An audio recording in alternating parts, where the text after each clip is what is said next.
Then Aunt will not dare to follow you again in the future. Getting closer. When Xia Huanhuan heard what she said, she accepted it without any further refusal. I can't help but wonder, does Shen Wanxue have a son? However, it seems that I have never seen him come to see Shen Wanxue for so long. After thinking about it, he couldn't help but ask, Aunt Shen, is your son also going to the countryside to become an educated youth? When Shen Wanxue asked, her eyes couldn't help but feel sad, and she couldn't help but pull up the corner of her clothes to wipe away her tears. Xia Huanhuan couldn't help but regret that he was so reckless. With Shen Wanxue as current identity, I'm afraid her son will also be implicated. Something must have happened to her family. Doesn't this question arouse her sadness? Annie, I'm just asking. Yang Qiushi sighed and said softly, Sister Shen's son was fostered in a farmer's home not long after he was born. He originally planned to take him back after the war, but unfortunately the whole village was flooded. The child was washed away by the flood and has never been found. Xia Huanhuan felt very uncomfortable after hearing this. Annie, I'm sorry, I didn't mean to make you sad. Shen Wanxue wiped her tears, calmed down, and said, Oh, it happened more than 20 years ago, so it's nothing. Huanhuan, don't worry about it. I'm just sad for a moment.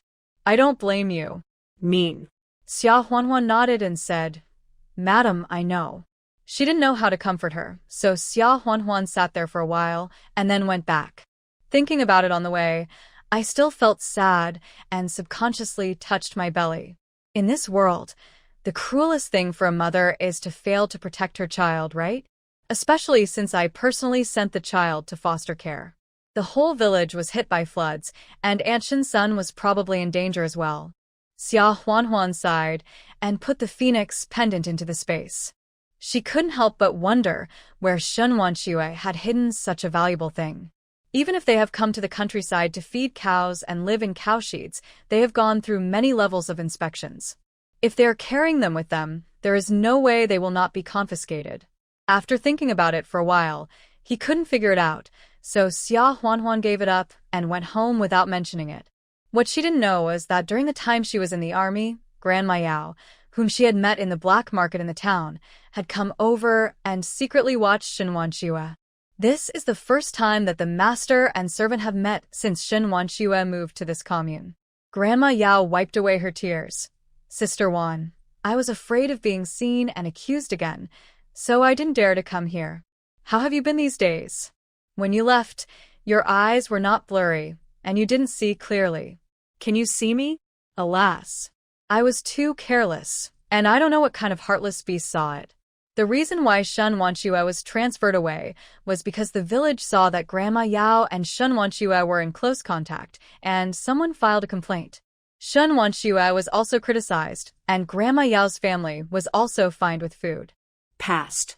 Shen Wanxue took Grandma Yao's hand and said with a smile, Mother Yao, don't blame yourself. I live a better life here than there. The commune secretary here also went to private school for several years. He is a very good person. Although we are still assigned to the work of feeding cows and picking up cow dung during spring plowing, the farm work assigned to us is very fair. When villagers in the commune or educated youth bully us, he also stands up for us. And my eyes. Here in the village, I met a kind-hearted girl who kept some medicinal materials at home. At the cowshed, I happened to meet Jinbang's classmate and friend when he was young, Lao Yang, who studied medicine and prescribed a prescription. After taking the medicine, everything was cured. After hearing Shen Wanxue's words, Grandma Yao couldn't help but blush again. Sister Wan, good people are rewarded. This is God's eyes opened, allowing you to meet a noble person. Sister Wan and Uncle, they will definitely be together soon. I'll keep the clouds clear until the moon shines. And the young master can definitely be found.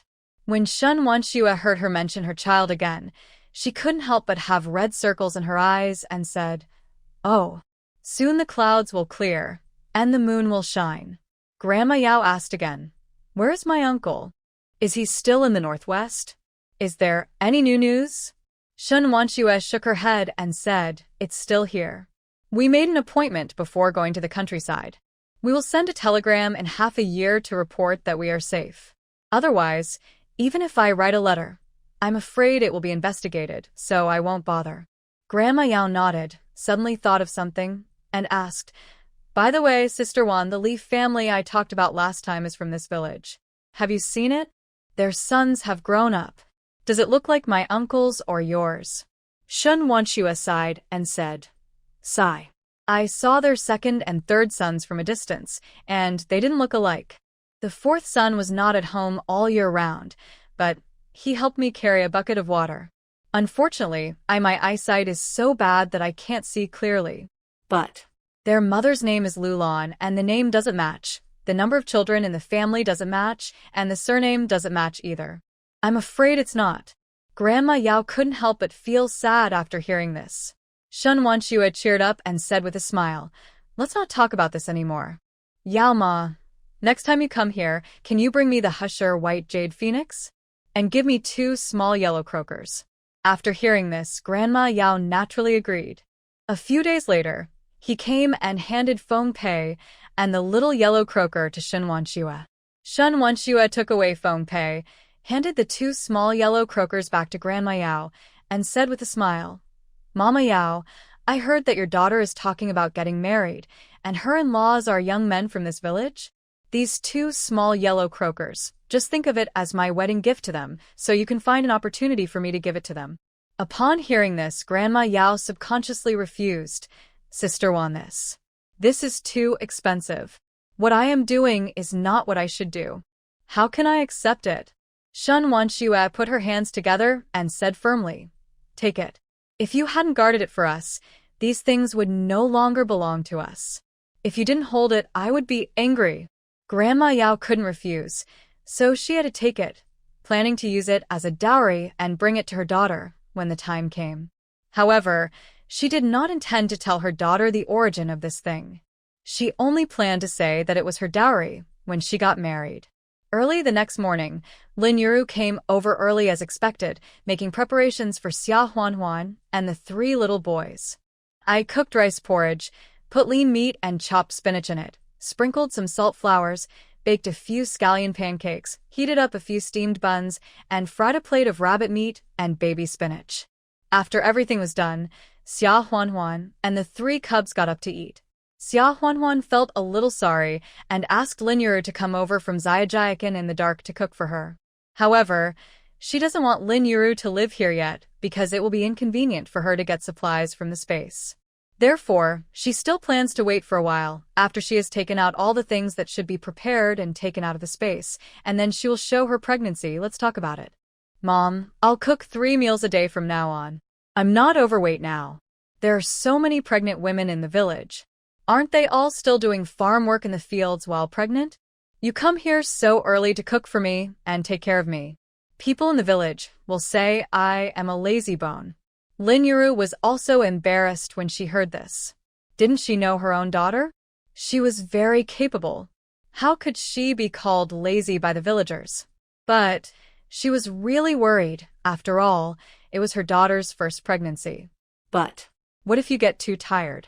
Xia Huanhuan smiled and said, Mom, how can I be so delicate? Besides, there are 3 kids helping to light the fire and cook. And doesn't Dad help with the farm work? I just cook 3 meals a day. How tired can I be? On the contrary, I heard that if you don't move much during pregnancy, the fetus will grow too big, and it is very likely to be difficult to give birth. When Lin Yuru heard this, she quickly made 2 poo sounds and muttered, Bad things don't work. Good things do. Then she complained, Look at your child. You can't be so pessimistic. It will definitely be a natural birth. It will be smooth and smooth. Most births in rural areas are done at home with the help of a midwife. It is rare for people to go to the city to stay in a hospital 10 days or half a month in advance and then return to the village after giving birth. I can't afford the time, and I don't have the spare money. Therefore, if there is a severe bleeding during labor, it would be fatal and it would be too late to save her. Xia Huanhuan said, I am just an example, so I still need to do some work and move more. Besides, when I am pregnant and can't cook, I will have to rely on you to take care of me. There will be hardships in the future. There is no need to rush for these few months. Also, it will be the grain rain season soon to plant sweet potatoes. peanuts, and cotton. If you only take care of me, how can my father do farm work alone to earn work points? After hearing these words, Lin Yuru hesitated for a while, then sighed and said, okay. Then you should be more careful and don't overwork yourself. Xia Huanhuan naturally agreed readily. After breakfast, Lin Yuru went back. Xia Huanhuan planned to go to the supply and marketing cooperative to buy some cloth so that she could prepare some clothes for her unborn baby. However, in her current physical condition, she definitely cannot ride a bicycle.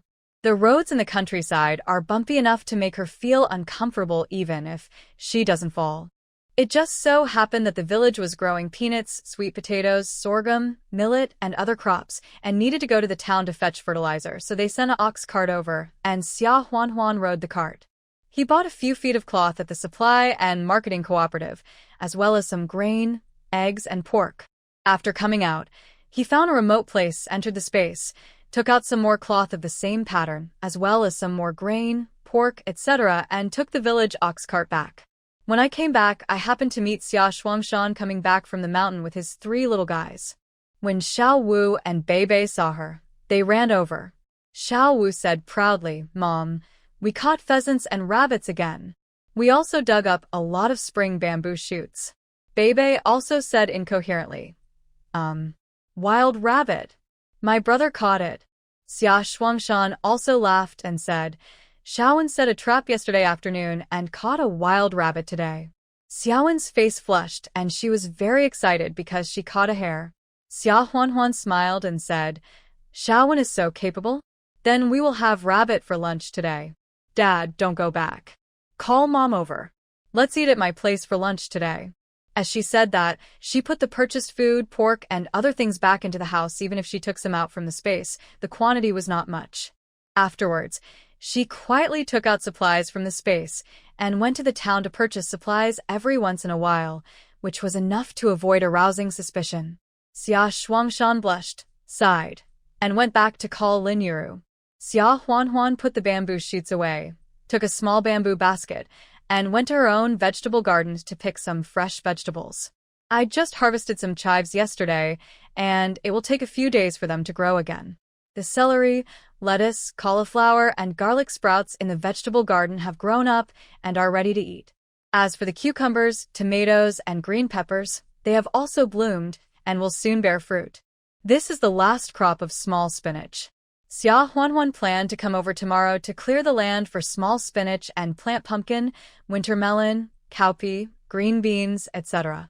She would also plant a few watermelons to eat in the cool summer. After picking some celery, garlic sprouts, and spinach, Xia Huanhuan went back. Lin Yuru had already come over and brought a pair of cute little rabbit fur shoes, which made Xia Huanhuan stunned. "Mom, you made this in just one morning?" Xia Shuangshan said with a smile, "No matter how capable your mother is, she can't finish it in one morning. She started sewing the soles last night and stayed up until midnight. She worked on it again this morning." Lin Yuru rolled her eyes at him and said, "If you don't speak, no one will think you are dumb." Then he said sheepishly, "The soles of these shoes are made of cloth from old clothes, with rabbit fur padding on the bottom, and the uppers are also made of rabbit fur. When the child is born, it should be around October or November, and the weather will have cooled down, so they're just right for wearing. You keep them for now. In a couple of days, I'll go buy some cloth and make some small cotton padded jackets and pants. One pair of boots is not enough, so I'll have to make a few more pairs for rotation. All these need to be prepared early." Xia Huanhuan was touched. Although this couple was not very nice to each other at the beginning, now they are really doing it for the good of her and the baby in her belly. Xia Huanhuan smiled and said, "Mom, I've already bought the cloth and cotton from town today, and I'm going to start preparing. You don't have to buy any more." Lin Yuru and Xia Huanhuan prepared lunch together. "I heated up the steamed buns and cooked millet porridge. I skinned a freshly hunted rabbit and stir-fried it with spring bamboo shoots. I cut the freshly cut pork belly into thin slices and stir-fried it with garlic sprouts to make twice-cooked pork. I also made a dish of vinegar and celery and a spinach and egg drop soup." After lunch, Xia Shuangshan heard that she was going to plant cowpeas, pumpkins, winter melons, and watermelons, so without saying a word, He took the seeds to the vegetable garden and started planting them. Lin Yuru taught Xia Huanhuan how to cut cloth and make cotton-padded clothes and other children's clothes. In the next few days, we will start to be busy transplanting sweet potatoes, cotton seedlings, peanuts, and the like. Every household must still do a certain amount of work points. Lin Yuru and Xia Shuangshan naturally also had tasks, and unlike Xia Huanhuan, they relied entirely on the work points they earned from the fields and the money they earned from working as bricklayers to exchange for food and tickets to survive. During the spring plowing season, the two had to go to the fields to work almost every day, and sometimes they didn't even have time to eat. However, the two of them will still try their best to make time to do things for Xia Huanhuan.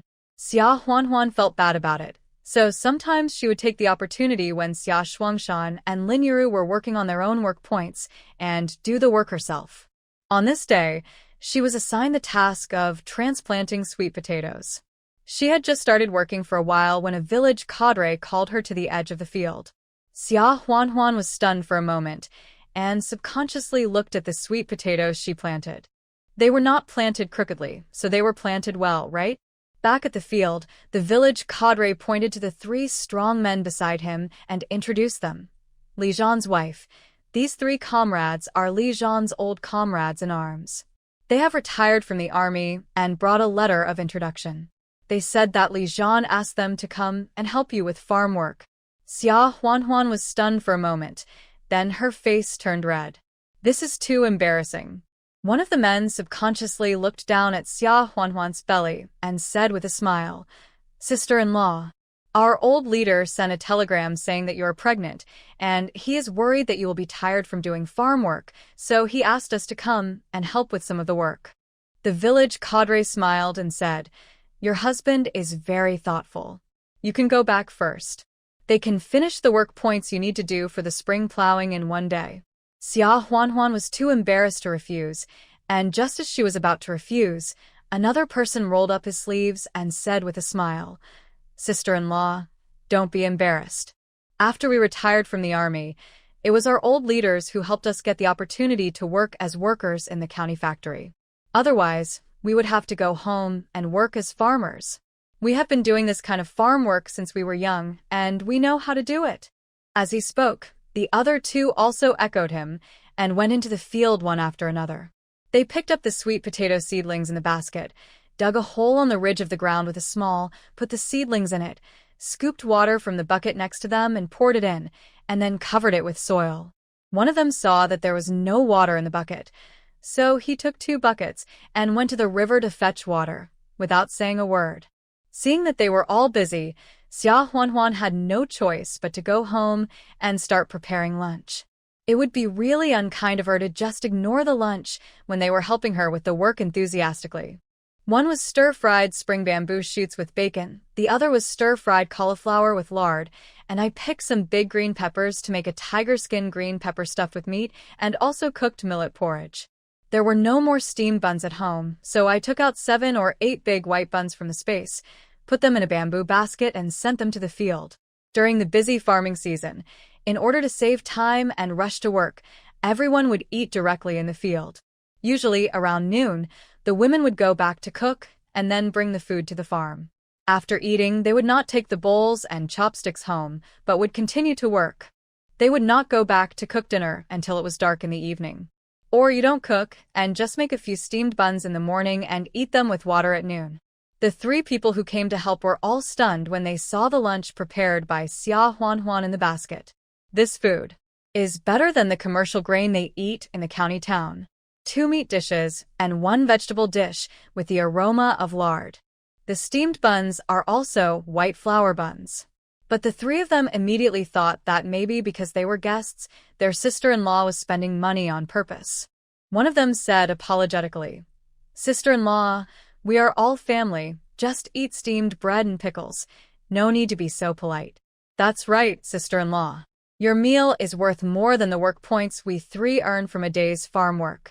Isn't this our work in vain?" Xia Huanhuan was stunned for a moment.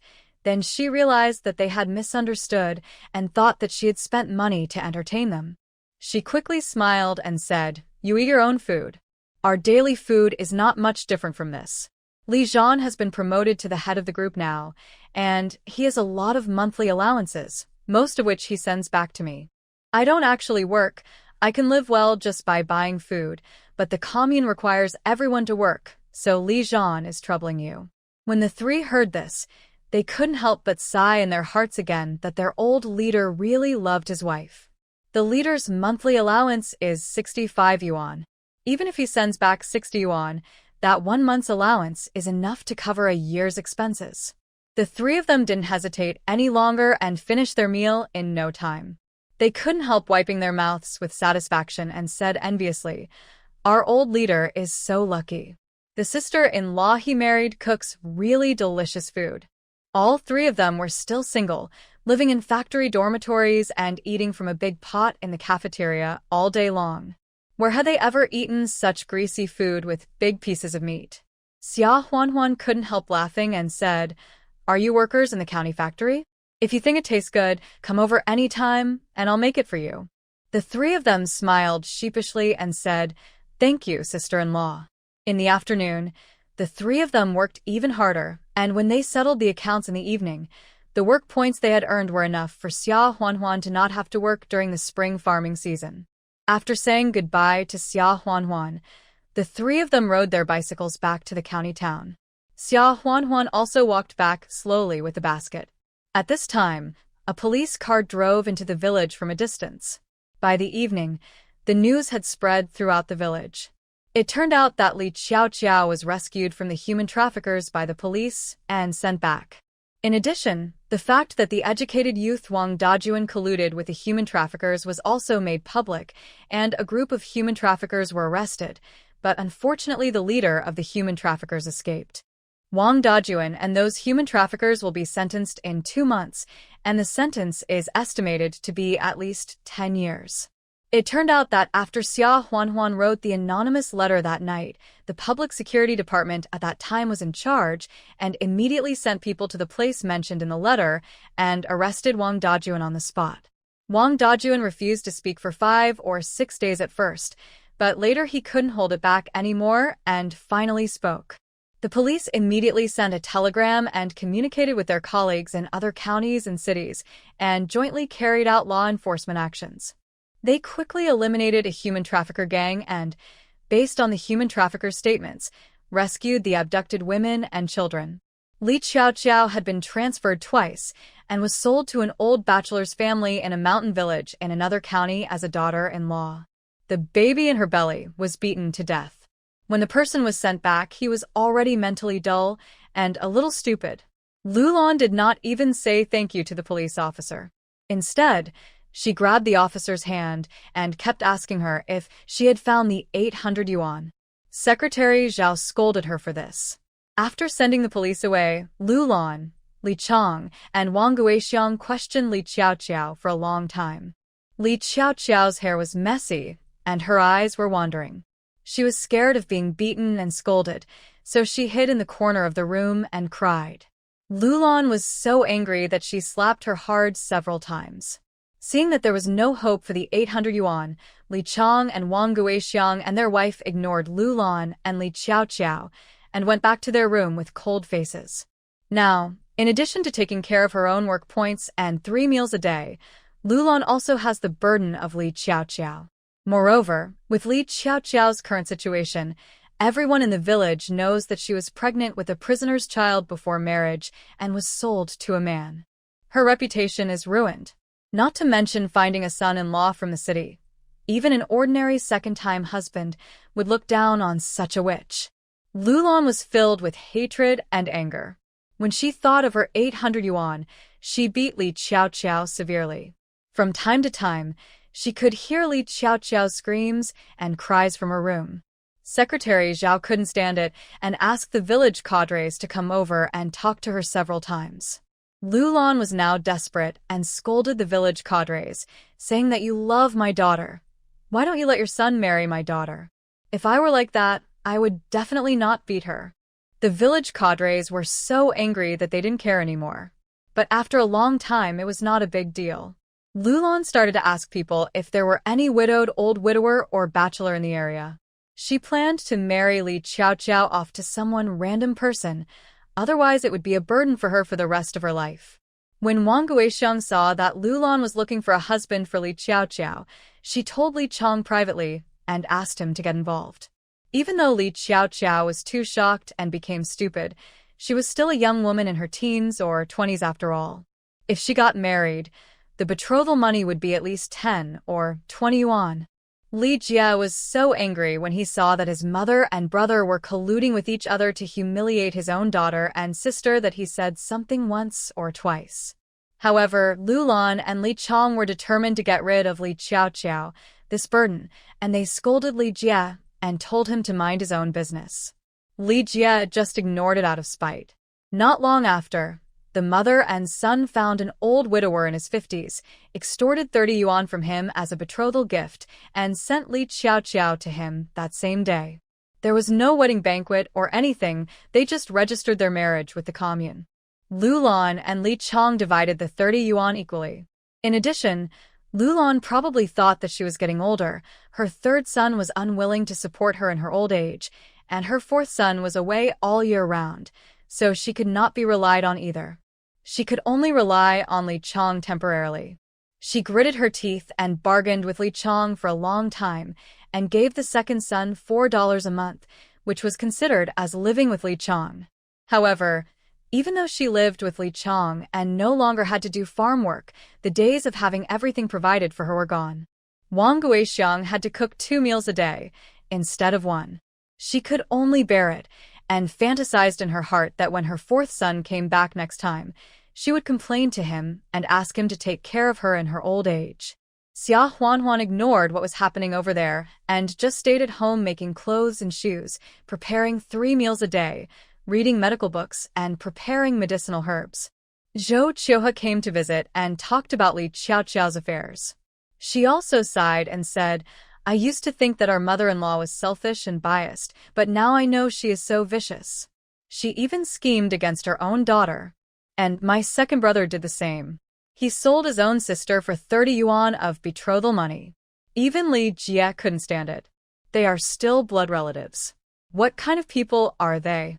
Fortunately, I separated the family from her, otherwise I would suspect that she would do something bad to our 2 daughters for money." After hearing what Zhou Qiuhe said, Xia Huanhuan also sighed softly. "I also didn't expect Lu Lan to be so cruel. It's really... Even a tiger won't eat its own cubs." Although Li Qiaoqiao had spread rumors about her behind her back and was always arrogant in front of her, Xia Huanhuan had separated from her family right after she got married. No matter how arrogant Li Qiaoqiao was, she couldn't take advantage of her. So, she hated Li Qiaoqiao, but as long as she didn't provoke her, she had no intention of punishing her. When she was caught by the human traffickers that night, Xia Huanhuan watched her die, without helping her. She thought that she might be able to handle the group of human traffickers and Wang Dajuan, 4 or 5 strong men, but Li Qiaoqiao was not worthy of her risking her life to save her. However, she called the police in time afterwards, and the police also responded promptly and arrested the person, which was considered to be the best thing they could do for Li Qiaoqiao. It's a pity that Wang Dajuan didn't confess for several days, which wasted time. That was something she couldn't control. Unexpectedly, after being rescued from the human traffickers with great difficulty, she was still sold by her own mother and brother. Xia Huanhuan thought about Zhou Qiuhe's words, and suddenly something occurred to her. She asked, "You just said, even third brother couldn't stand it anymore? What does that mean? Lu Lan, Li Chong, and Li Qiaoqiao are blood relatives, so shouldn't Li Jie be the same?" Only then did Zhou Qiuhe realize that she had let the cat out of the bag. However, she trusted Xia Huanhuan's character, so she lowered her voice and said, "I'm telling you, you must not tell anyone." In fact, Li Qiaoqiao was born to Lu Lan's cheating man outside, not your father-in-law's child. When Xia Huanhuan heard this, she was stunned. "There is such a thing?" Zhou Qiuhe continued, "This happened not long after my eldest brother got into trouble a year ago. In the middle of the night, Li Jie got up and heard a noise behind the house. He went to see an old man who was grinning and asking my mother-in-law for money. He also said that if my mother-in-law didn't give him money, He would tell everyone that she had an affair with him and had a daughter, Li Qiao. My mother-in-law was scared, so she gave him 10 yuan and sent him away. Li Jie was so angry that his face turned blue, but because of the reputation of his deceased father-in-law and the Li family, he didn't make it public. He resolutely separated from my mother-in-law the next day. It was only after a long time that Li Jie secretly told me about this. Xia Huanhuan was dumbfounded and could hardly believe her ears. Lulan makes up rumors about her behind her back every day. It turns out that she is so dirty herself. Zhou Qiuhe repeatedly told Xia Huanhuan not to tell this to anyone, otherwise Li Jie would definitely be angry with her, and then she went back. Of course Xia Huanhuan would not tell anyone about it.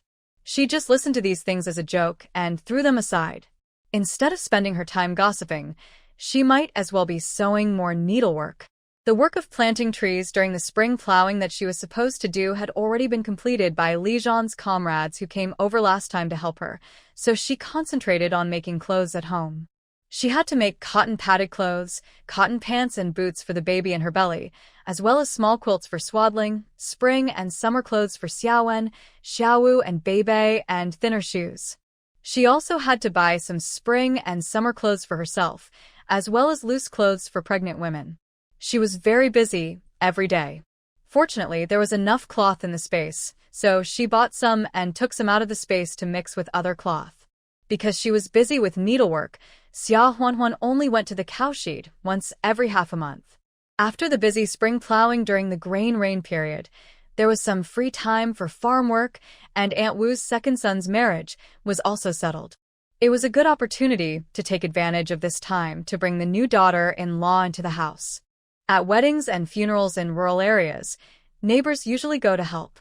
They help the host who is overwhelmed to receive guests, carry plates, etc.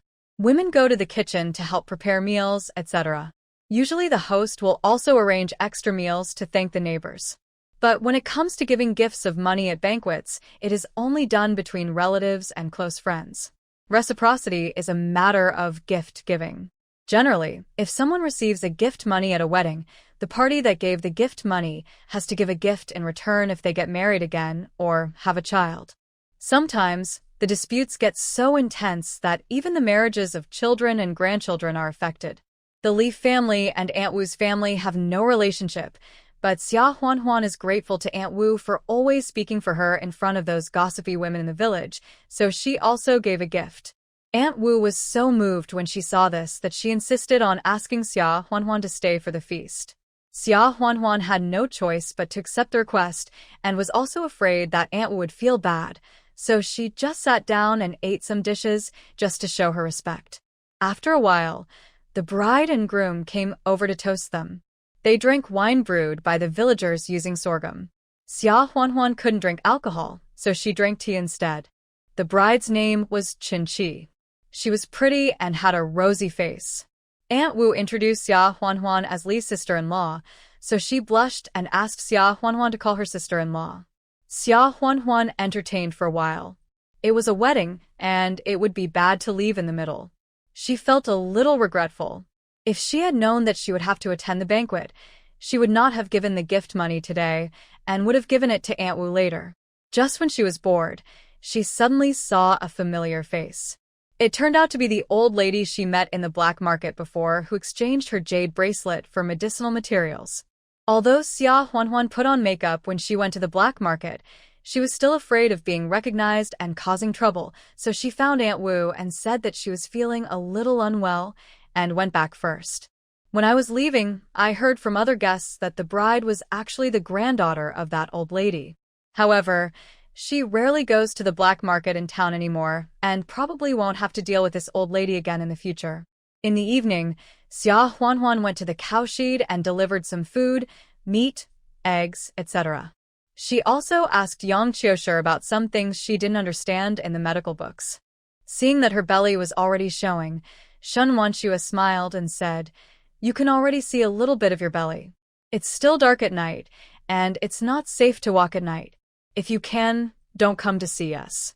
The wheat harvest is about to start. After the wheat is harvested, we should be able to share some food. There is a lot of food to eat in the summer, so we won't starve." Xia Huanhuan thought about it and realized that it was unsafe to walk at night. It would be bad if she fell. She smiled and said, "Okay. Then I won't come here in person later. Let our kid bring the things over." She believed in the three little brats. Xiaowen would be turning 6 in a few days. He was precocious and sensible, so it should be okay to let him come and deliver something. As Shen Wanxue spoke, she took out 3 pairs of exquisite tiger head boots from a tattered bundle at the head of her bed and gave them to Xia Huanhuan, saying with a smile, "Huanhuan, these were made for the kids when I had nothing to do. Don't think my craftsmanship is crude. It is my token of my love for the kids." Xia Huanhuan recognized at a glance that the cloth used for these 3 pairs of boots was the same cloth she had given to Shen Wanxue and Yang Qiushi before, so that they could make spring clothes. As for the cotton used in the boots, Xia Huanhuan subconsciously glanced at her bag. There was a cotton vest in it which had been taken apart and had not been sewn up yet. The cotton must have been taken out from that vest. Xia Huanhuan was moved. If Shen Qingxue herself was rich and capable, perhaps it would just be an ordinary friendship. But even when supplies were so scarce, she was still thinking about the baby in her belly. This friendship is so precious. She whispered, "Auntie, isn't this cloth meant for you and the master to make spring clothes? Why did you make it into boots? Besides, 3 pairs are too many. My mother and I have been making them these days. We have prepared 2 sets of cotton padded clothes, cotton padded pants, and boots. Add these 3 pairs, and there will be 5 pairs in total. Even if I have some for replacement, I can't wear 5 pairs of shoes with the one in my belly." Shen Wanxue and Yang Qiushi were both stunned when they heard this. Shen Wanxue recalled for a moment, then looked at Yang Qiushi. "Old Yang, think back, last time. Did you forget to tell Huanhuan the most crucial thing?" Xia Huanhuan was stunned and looked back and forth at the two of them. "What did you say?" Yang Qiushi also recalled for a while, then scratched his head and smiled guiltily. "I can't remember. Maybe I didn't mention it? Last time, he and Shen Wanxue were thinking about telling Xia Huanhuan the news of her pregnancy as soon as possible, and also about giving her some prescriptions for maintaining the pregnancy. In their haste, they forgot the most important thing. He said to Xia Huanhuan somewhat awkwardly, "Huanhuan, 5 pairs of boots may not be enough for replacement. You should prepare more." Xia Huanhuan didn't react for a moment. Shen Wanxue smiled and said, "What? Your master means that you are not pregnant with a single baby, but multiple babies. 2 or 3 are both possible, but triplets are more likely." Xia Huanhuan opened her mouth and was completely stunned. No wonder her appetite suddenly became so big. She eats twice as much as before she got pregnant. She was worried that she would become fat, but after a month, it seemed that she didn't gain any weight, but just had a big belly. Seeing her belly growing bigger day by day, she was worried that she was overnourished and the fetus was too big, so she wanted to control her diet and nutrition. "But I just controlled it for 2 meals. I gave up because I was so hungry before halfway through." This time she came here, she originally wanted the master to prescribe a prescription on how to prevent the fetus from overnutrition. It turns out that there is not just one fetus in the stomach asking for nutrition, but 2 or 3 that are crying out for food. Yang Qiushi blamed himself. "Alas, my memory becomes worse as I get older. I tend to forget things all the time. How could I have forgotten such an important thing?" Xia Huanhuan smiled and said, "Master, don't blame yourself. I only realized it a month late. Now you can start paying attention and not let them starve, right? From now on, she may eat as much as she wants without any psychological burden." However, thinking of the swaddling clothes, quilts, cotton coats and pants, boots, shoes, hats, and so on that she had to prepare, Xia Huanhuan couldn't help but sigh. She and Lin Yuru originally thought that children grow fast and look different every day, so they prepared too many cotton coats, trousers, and boots. They would not be able to wear them before they had time to wear them, so they made 2 sets. "Now, let alone changing clothes, I'm afraid there won't be enough clothes for each kid." Seeing her frown, Shen Wanxue smiled and said, "Bring some cloth and needles and thread here, and I'll make a few sets for you when I'm free at night. I'm not sure whether it will be 2 or 3, so just go with the number that's needed. It's always better to be prepared. Xia Huanhuan knew that what she said about having nothing to do was all lies.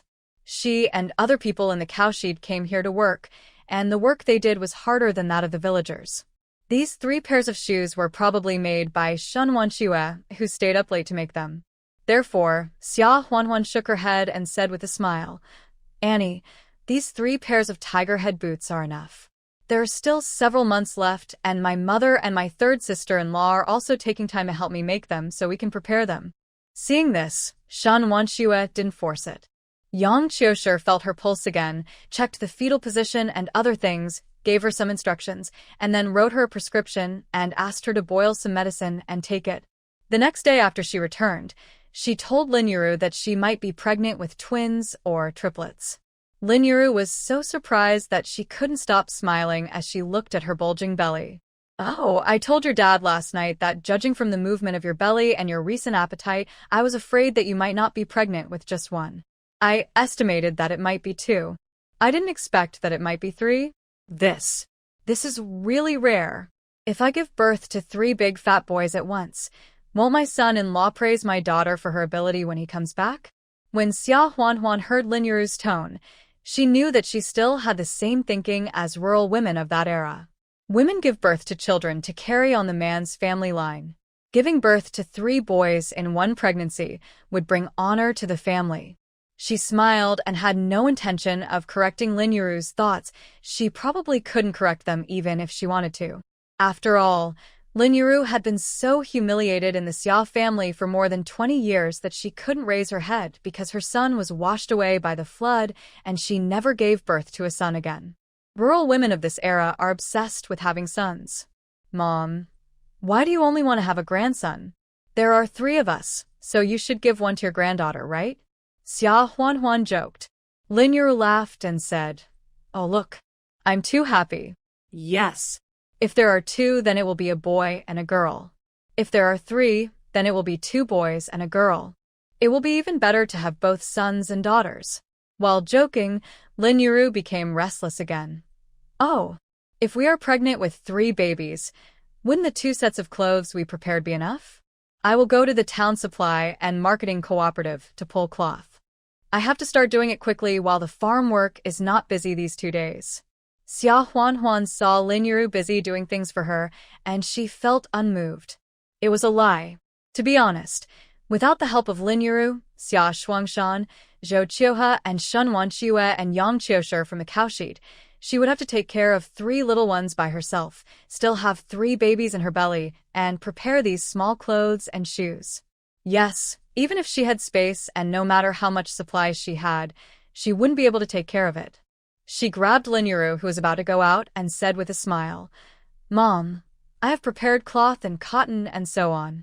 I just want to trouble you to help make a few more sets today." When Lin Yuru heard this, she smiled and said, "If you didn't tell me earlier, it would have delayed us for a long time."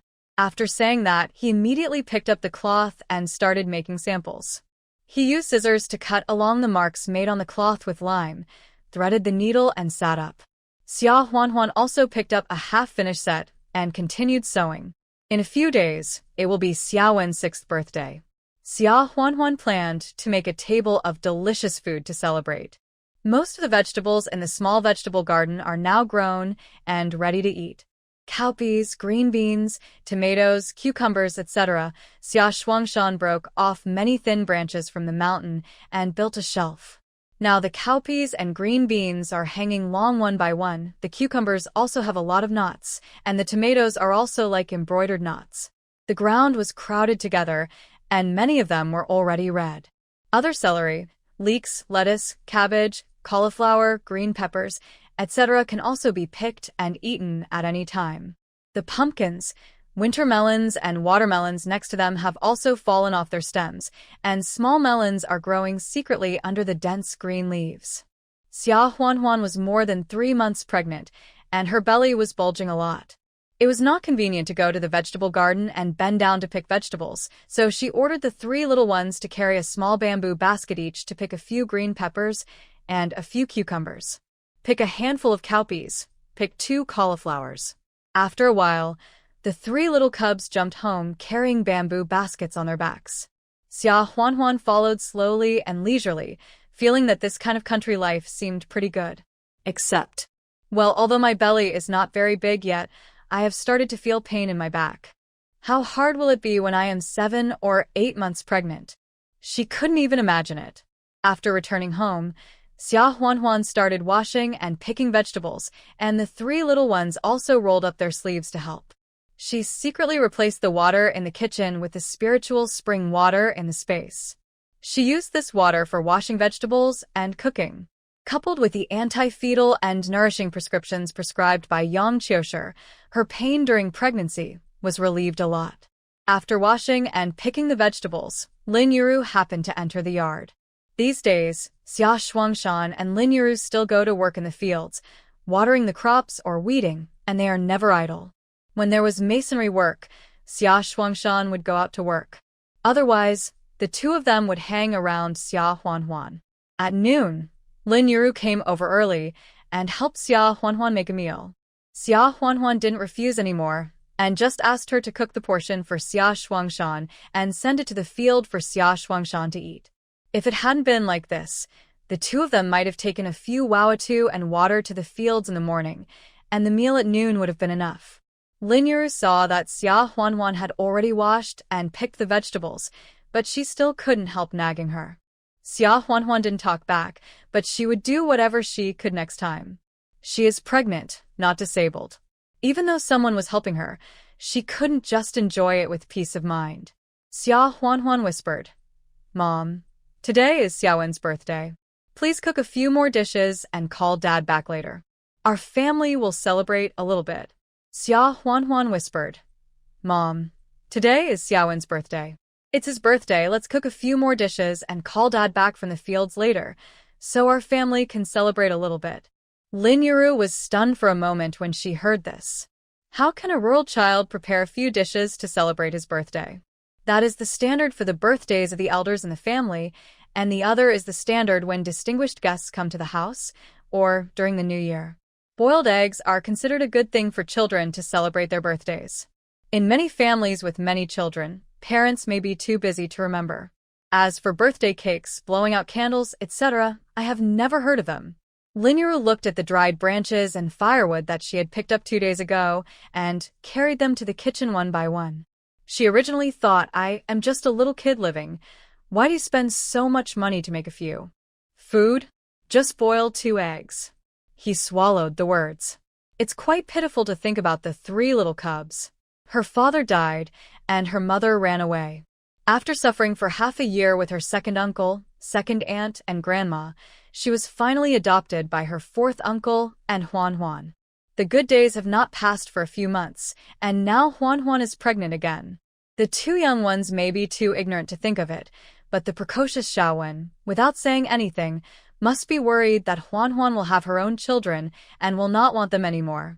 Apart from anything else, Guang Lin Yuru saw that after Xia Huanhuan's pregnancy was announced, Xiaowen worked even harder. On the way back from school in the town, now that the road is familiar, friends from the same village come back together, and Zhou Qiuhe doesn't have to pick them up. Secretary Zhao's 2 grandsons, Chaoyang and Qiming, and Zhou Qiuhe, the joy at home, comes all the way back from the fight, and Xiaowen collects firewood along the way. He is such a small person, and always comes back with a bundle of branches in his arms. The things that are drying in the yard are what he picked up. At home, she even lit a fire, washed dishes, cleaned, and so on. Even Xia Huanhuan couldn't help but say that this little kid loves to be clean more than she does.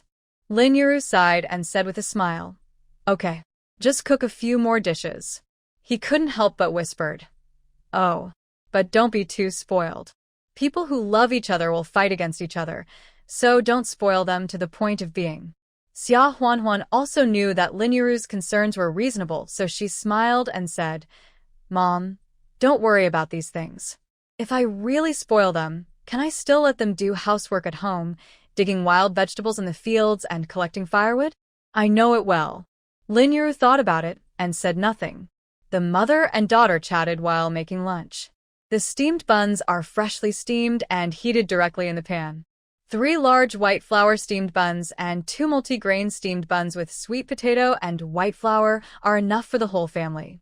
Because she had long planned to celebrate Xiaowen's birthday, Xia Huanhuan asked Zhou Qiuhe to bring half a pound of pork belly back from town. Of course, half a pound was not enough, so she took another pound out from the space. Anyway, after closing the door, no one would know that there was too much meat. 1.5 pounds of pork belly is cut directly into large cubes to make glutinous, but not greasy, sugar-colored braised pork.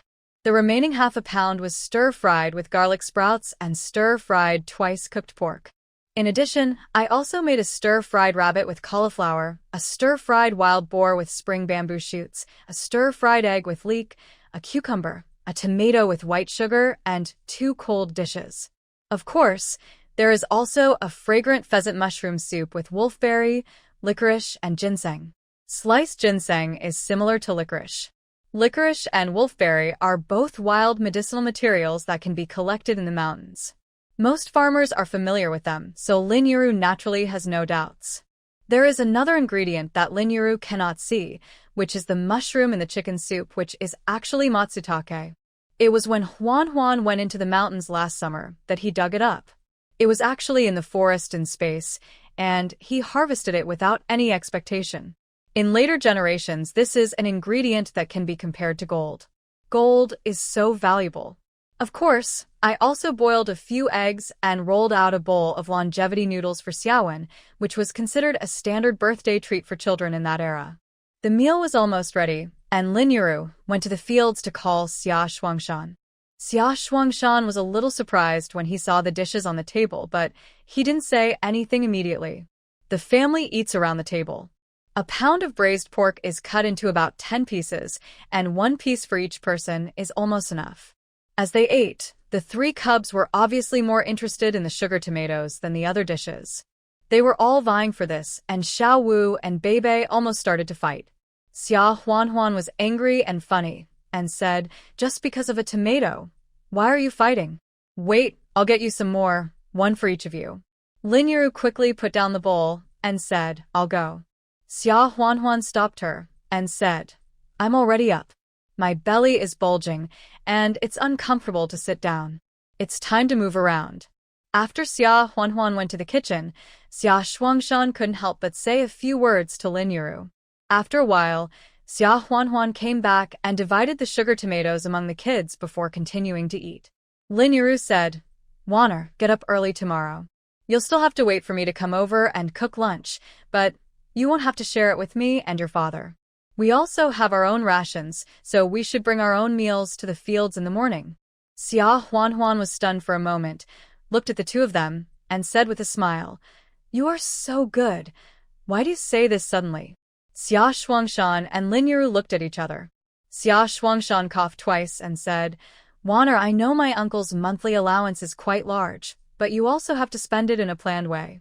When the child is born, as soon as you open your eyes, your home will be full of their 6 or 7 mouths to eat, so we should save some money now while we can." After Xia Huanhuan heard this, she realized that they probably saw that every meal she had was white bread, steamed buns, and meat, and they were afraid that she would be too careless and would not accept the food in the future.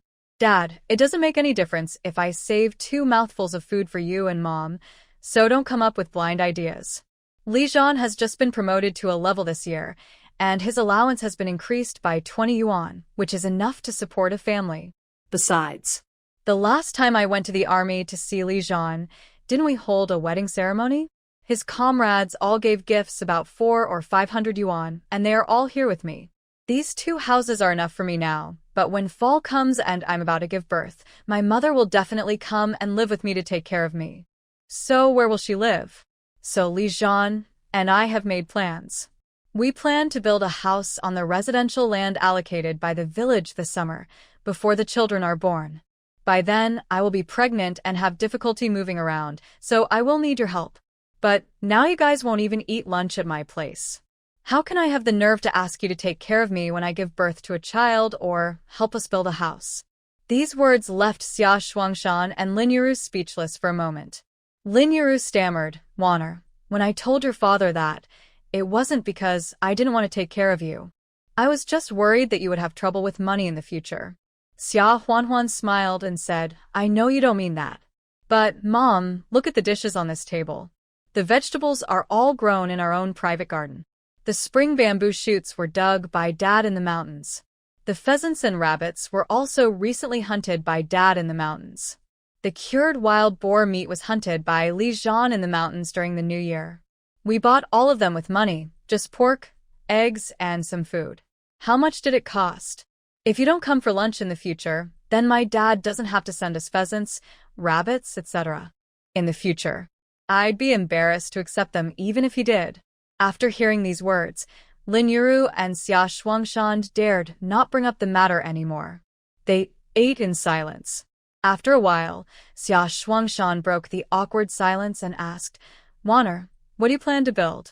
Are you going to build 2 more rooms? Seeing him asking, Xia Huanhuan couldn't help but smile, knowing that Xia Shuangshan had already started thinking about how to build a house for her. The plot of land allocated to us by the village is quite large, so I thought of building the main house, the east and west wing rooms, and the yard together, so as to avoid the trouble in the future. Xia Huanhuan said with a smile. After hearing this, Xia Shuangshan looked at Xia Huanhuan in astonishment. Wanner, are you not kidding? Xia Huanhuan was stunned. Was she joking? Xia Shuangshan was good at bricklaying and knew the process of building a house, so he said, I've seen your plot of land. It's quite large. I think you can build 3 main rooms, 2 side rooms, 2 side rooms, plus the courtyard wall, and the gate. It will definitely be easier to build it all at once. However, red bricks, cement, sand, big stones for the foundation, big beams for the wooden beam structure, and tiles for the roof all cost a lot of money. The construction of the foundation, walls, and roof will take a month. To build the house, we need to find skilled masons. If they are from the same commune or village, it is okay to not pay them for 1 or 2 days of help, but if they work for a month, no one will have nothing to do, so they must be paid. To put it in context, building the 3 main rooms would probably cost around 400 to 500 yuan. If we add the east and west wing rooms and the yard, it would probably cost around 700 to 800 yuan. Xia Huanhuan actually had no idea about the cost of building a house in the countryside, so she just wanted to save trouble. Who knew there were so many things to consider? Speaking of which, the cost of building these 2 houses for the eldest brother of the Li family alone is more than 200 yuan. This is even though the eldest brother of the Li family did not hire anyone to help. He built them a little bit every day by himself, and he did not pay any wages. And she actually had the audacity to plan to build a whole house with 6 or 7 rooms in one go. Money is not a problem. The problem is that even with the gifts from Li Zhan's comrades and his own allowance, it would be too scary to take out 700 or 800 at once, and it would definitely arouse jealousy. Xia Huanhuan sighed and said, then, let's build 3 main rooms first. Then build a kitchen and put up walls. We don't want red brick walls, but fences like the ones here. After all this, 500 yuan should be enough, right? Xia Shuangshan thought for a moment and said almost. Xia Huanhuan also spoke more carefully and smiled. That's fine. Li Zhan also said that when we are ready to build a house, he will come back when he has time. We don't have enough money. I will send him a telegram in 2 days and ask him to borrow some from his comrades in arms and bring it back. Xia Shuangshan and Lin Yuru were both against borrowing so much money, but they couldn't help, but they tried to persuade their daughter, but it was too easy to talk, so they didn't say anything. Everyone was talking, and the meal was over. Xia Shuangshan didn't delay and went to work in the fields under the sun. Xiaowen immediately stood up, tiptoed to collect the dishes on the table, and went to the kitchen to wash them. Lin Yuru snatched the bowl and smiled. Grandma, wash it. You take your brothers and sisters out to play. This child is so sensible that it makes people feel distressed. Xiaowen was a little at a loss. After a while, he obediently took the heartless Xiaowu and the ignorant Beibei to play. Xia Huanhuan watched from the side, and always felt that this boy seemed to be worried recently. Lin Yuru had dinner and went to work. In the evening, the 3 little guys came back, and Xiaowen put 3 wild duck eggs on the table. Xia Huanhuan was stunned. Xiao said proudly. Mom, brother took us to find wild duck eggs. Beibei also followed suit, raised his smiling face, and said excitedly, Well, wild duck eggs. Xia Huanhuan frowned.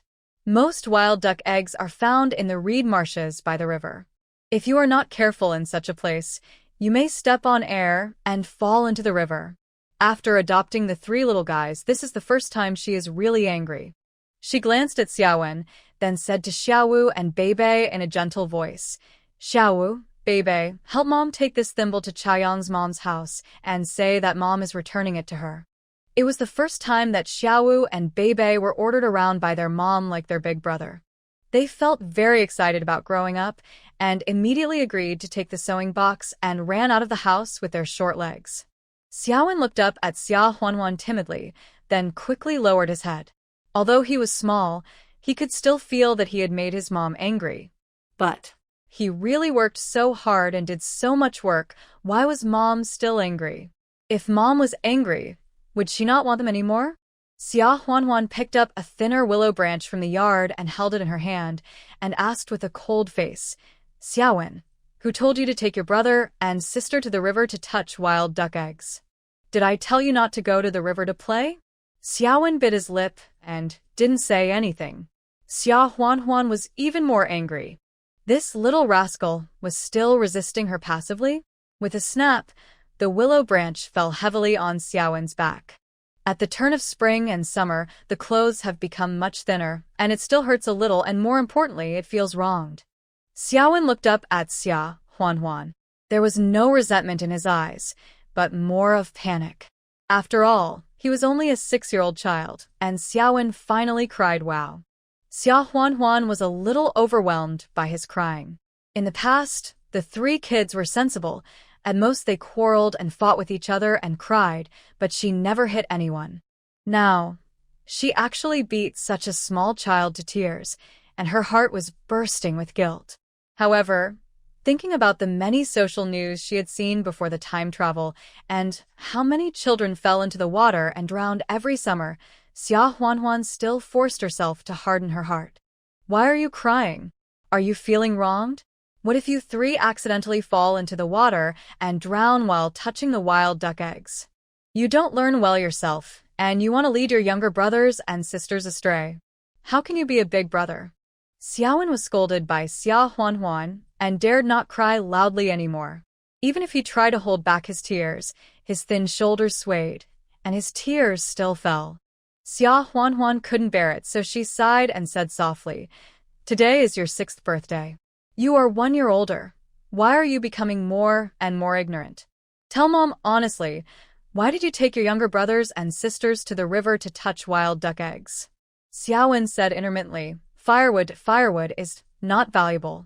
I'm afraid that you will think, Ida, we are useless and don't want us. Wild duck eggs that are valuable. Xia Huanhuan was stunned, and then she felt sad and angry.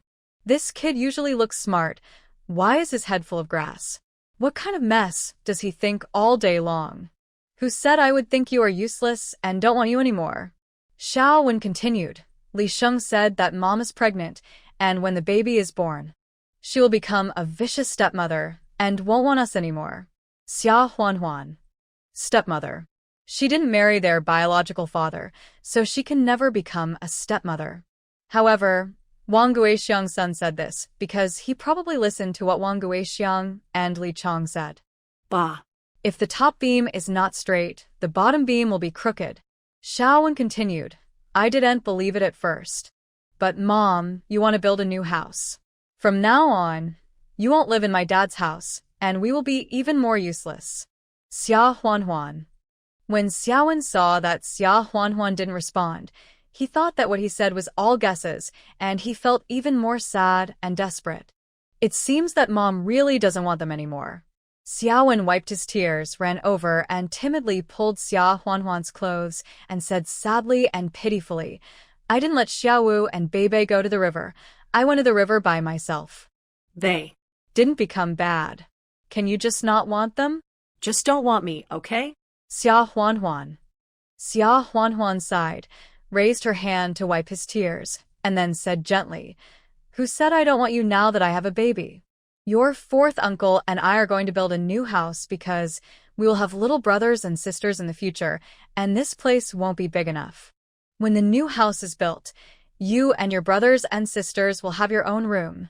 Also, in the future, you have to take your little brothers and sisters to play. It will be useful. Xiaowen stared at Xia Huanhuan in surprise. Really? Really? Xia Huanhuan raised her hand and pinched his face hard and said angrily, "Nonsense. Of course it's true. But if you dare to take your brothers and sisters to the river again, I'll show you how I'll deal with you." This matter came to an end. After a while, Xiao Wu and Bei Bei came back. Xia Huanhuan took advantage of their inattention to go to the kitchen, enter the space, and take out 3 cakes. She didn't dare to give them to Xia Shuangshan and Lin Yuru, fearing that she would be exposed. But children are easier to fool, so she told them that they were candies bought from the town, and they were fooled. The 3 little guys had never eaten such soft and sweet candies, and their hands and faces were covered with cream. The days passed quickly. Just like what she said to Shen Wanxiue and Yang Qiushi last time, Xia Huanhuan no longer ran to the cowshed at night. Every few days, she asked Xiaowen to send some food, meat, eggs, or ready-made delicious food. If someone saw them, she asked Xiaowen to lie that he was out playing. Shen Wanxiue and Yang Qiushi also liked Xiaowen very much, and asked him to bring back prescriptions and other things for Xia Huanhuan. The bacon made from the wild boar and roe deer that Li Zhan had hunted during the Chinese New Year was almost all gone, but Xia Shuangshan would occasionally hunt wild rabbits and pheasants in the mountains, and occasionally wild roe deer. When there was no food, she would buy some pork and mutton to make up for it. Anyway, the quality of life had not declined much. The clothes, shoes, and hats prepared for the babies in her belly were also progressing steadily. After the crabapple and peach blossoms planted in the house bought in the county fell, it was now the best time for roses to bloom. Xia Huanhuan still went to clean it regularly, ventilate it, and at the same time pay attention to whether there were signs of selling in the front and back. As for the materials regularly supplied to the textile factory and the wood processing factory, the categories have also been enriched, but the weather is hot and the food is not easy to preserve, so the corresponding purchase quantity is a little less, and the income can be 700 or 800 at a time. However, Xia Huanhuan considered that her belly was getting bigger and bigger, so she planned to stop for a few months. Anyway, she was pregnant now, and she couldn't use all the money she earned for the time being. The textile factories and wood processing plants were worried about purchasing. Although there were abundant supplies in spring and summer, they had great demand. Where could they find supplies that were better quality and cheaper than here? In the blink of an eye, it was around grain in ear. The winter wheat in the fields was orange-yellow. It was time to harvest the wheat. Xia Huanhuan had been pregnant for more than 4 months. Because she was pregnant with multiple babies, her belly was bigger than other pregnant women. She looked like she was 5 or 6 months pregnant. Wheat harvest, like spring plowing and autumn planting, was also the busiest time. Every household had to work hard to get a certain amount of work points. Xia Shuangshan was supposed to take on Xia Huanhuan's share, but before he could take over, Li Zhan's comrade in arms who had come to help during the spring plowing came again. This time, together with Xia Shuangshan, they helped Xia Huanhuan for 3 or 4 days in a row. In addition to the required share, they also worked a lot more work points. Xia Huanhuan felt very bad. In addition to preparing lunch, she took out a big watermelon from the space and said that it was grown in her own private plot. She chilled it in the well and fished it out at noon and cut it to cool them down. Xia Huanhuan was still wondering who knocked on the door after dark, so she asked who, while standing up and carefully walking to the door. She is now 5 months pregnant, and her belly is more than twice as big as that of a normal 5-month pregnant woman. Therefore, every time she gets up and walks, she has to hold her waist with her hands, and her waist hurts so much. Xia Huanhuan didn't expect that being pregnant would be so hard. She secretly swore in her heart that after giving birth to this baby, she would never give birth again. Before she reached the door, she heard a low response from outside. "It's me." Xia Huanhuan was stunned for a moment. She naturally recognized this voice. But why did Li Zhan come back suddenly at this time? Thinking about it, her steps involuntarily quickened a few steps and opened the bolt of the door. Wasn't Li Zhan standing at the door? There was no change when he entered the house in the middle of the night on their wedding night. He still had an unshaven beard, but he was still so handsome that it infuriated everyone. On the contrary, he was now pregnant with a big belly and ate so much every day. He must be ugly. Xia Huanhuan's eyes were a little hot, and she couldn't help but mutter in her heart, "Is this guy so busy that he doesn't even have time to shave every day? He can obviously be but he has to have a rough style." When Li Zhan saw Xia Huanhuan opening the door, he was attracted by her bulging belly at first sight, and his eyes widened in surprise. He remembered that when Sister Jiang from Brother Fu's family was 7 months pregnant, her belly was not so big. His wife is only pregnant for more than 5 months, right? Seeing him staring at her belly, Xia Huanhuan must think she is ugly. Humph, rascal. Who made her become like this? If he really dares to dislike her ugliness, she will beat him to death. Why did you come back suddenly at this time? Li Zhan came back to his senses and said with a smile, "A mission has just ended. The troops are resting in a temporary camp nearby and will go to Beijing in 2 days. I asked for leave to come back for 2 days. I will leave the day after tomorrow morning." When Xia Huanhuan heard this, she put aside the question of whether she was ugly or not. Leaving the day after tomorrow morning, that means she will only stay at home for 1 day and 2 nights at most. Suddenly, it felt that every minute and every second passed so quickly. Then come in quickly. Have you eaten? I'll cook you a bowl of noodles. Xia Huanhuan smiled, hiding her reluctance. Li Zhan locked the door and smiled. Don't bother, I'm not hungry. Xia Huanhuan glanced at him and said angrily, I didn't ask you if you were hungry or not. I asked you if you had eaten. Even if you're not hungry, you have to eat at dinner time. Li Zhan was stunned for a moment, so he had to answer honestly, no. Xia Huanhuan put her hands on her waist and went to the house to get flour to roll noodles for him. Li Zhan quickly chased after her and held her, fearing that she would fall. He said distressfully, I'll cook for myself. Don't run around. You might fall. His wife's waist used to be slender, and now, from behind, it's still slender, but her big belly forces her to lean back as if it's about to break. In the past few months, she has been pregnant and taking care of 3 kids alone. It must be very hard. How could he bear to let her cook for him? Xia Huanhuan thought about it and decided not to be stubborn in her current situation. She nodded and smiled, okay. Then don't say that your wife doesn't cook for you when you go out. It's you who didn't let me cook. Li Zhan felt sweet in his heart when he saw that she could still tell jokes and was happy to see him back. He helped Xia Huanhuan to sit on a square bamboo bed in the yard. He couldn't help but glance at her sideways and smiled dotingly. Okay, I won't tell you. Just stay here. Xia Huanhuan told him where the flour, bacon, vegetables, and eggs were, and let him get busy.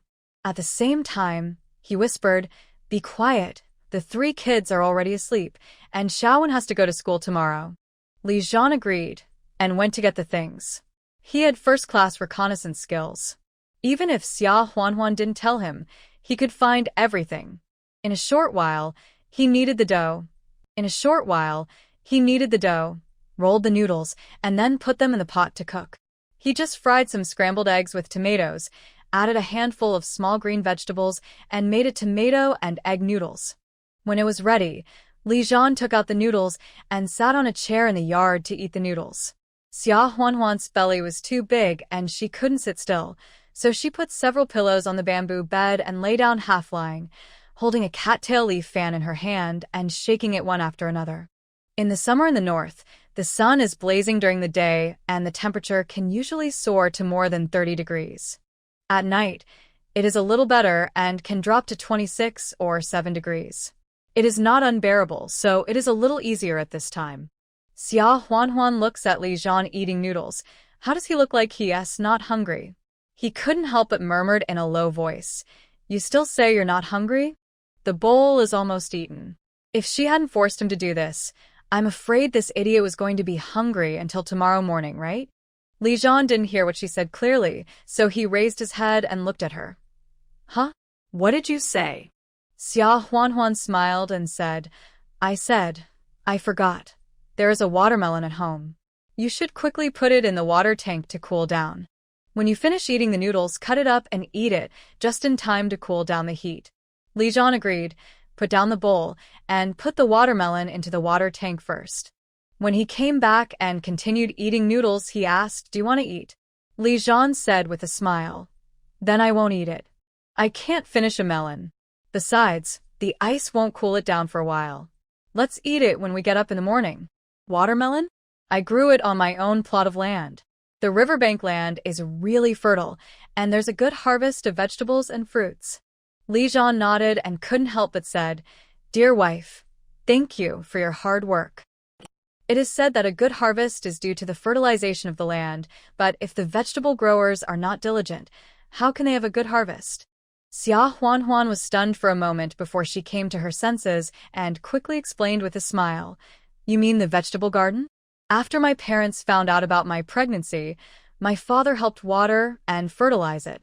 I don't dare to take credit." After Li Jian heard this, he felt grateful to Xia Shuangshan and Lin Yuru. "Fortunately, they take care of you, and I feel relieved." He knows his mother Lulan. If the family hadn't been separated at the beginning, Lulan would probably be able to do it. Let Huan Huan, who is pregnant, cook for her. It is impossible to take care of Huan Huan in turn. Xia Huanhuan thought about it.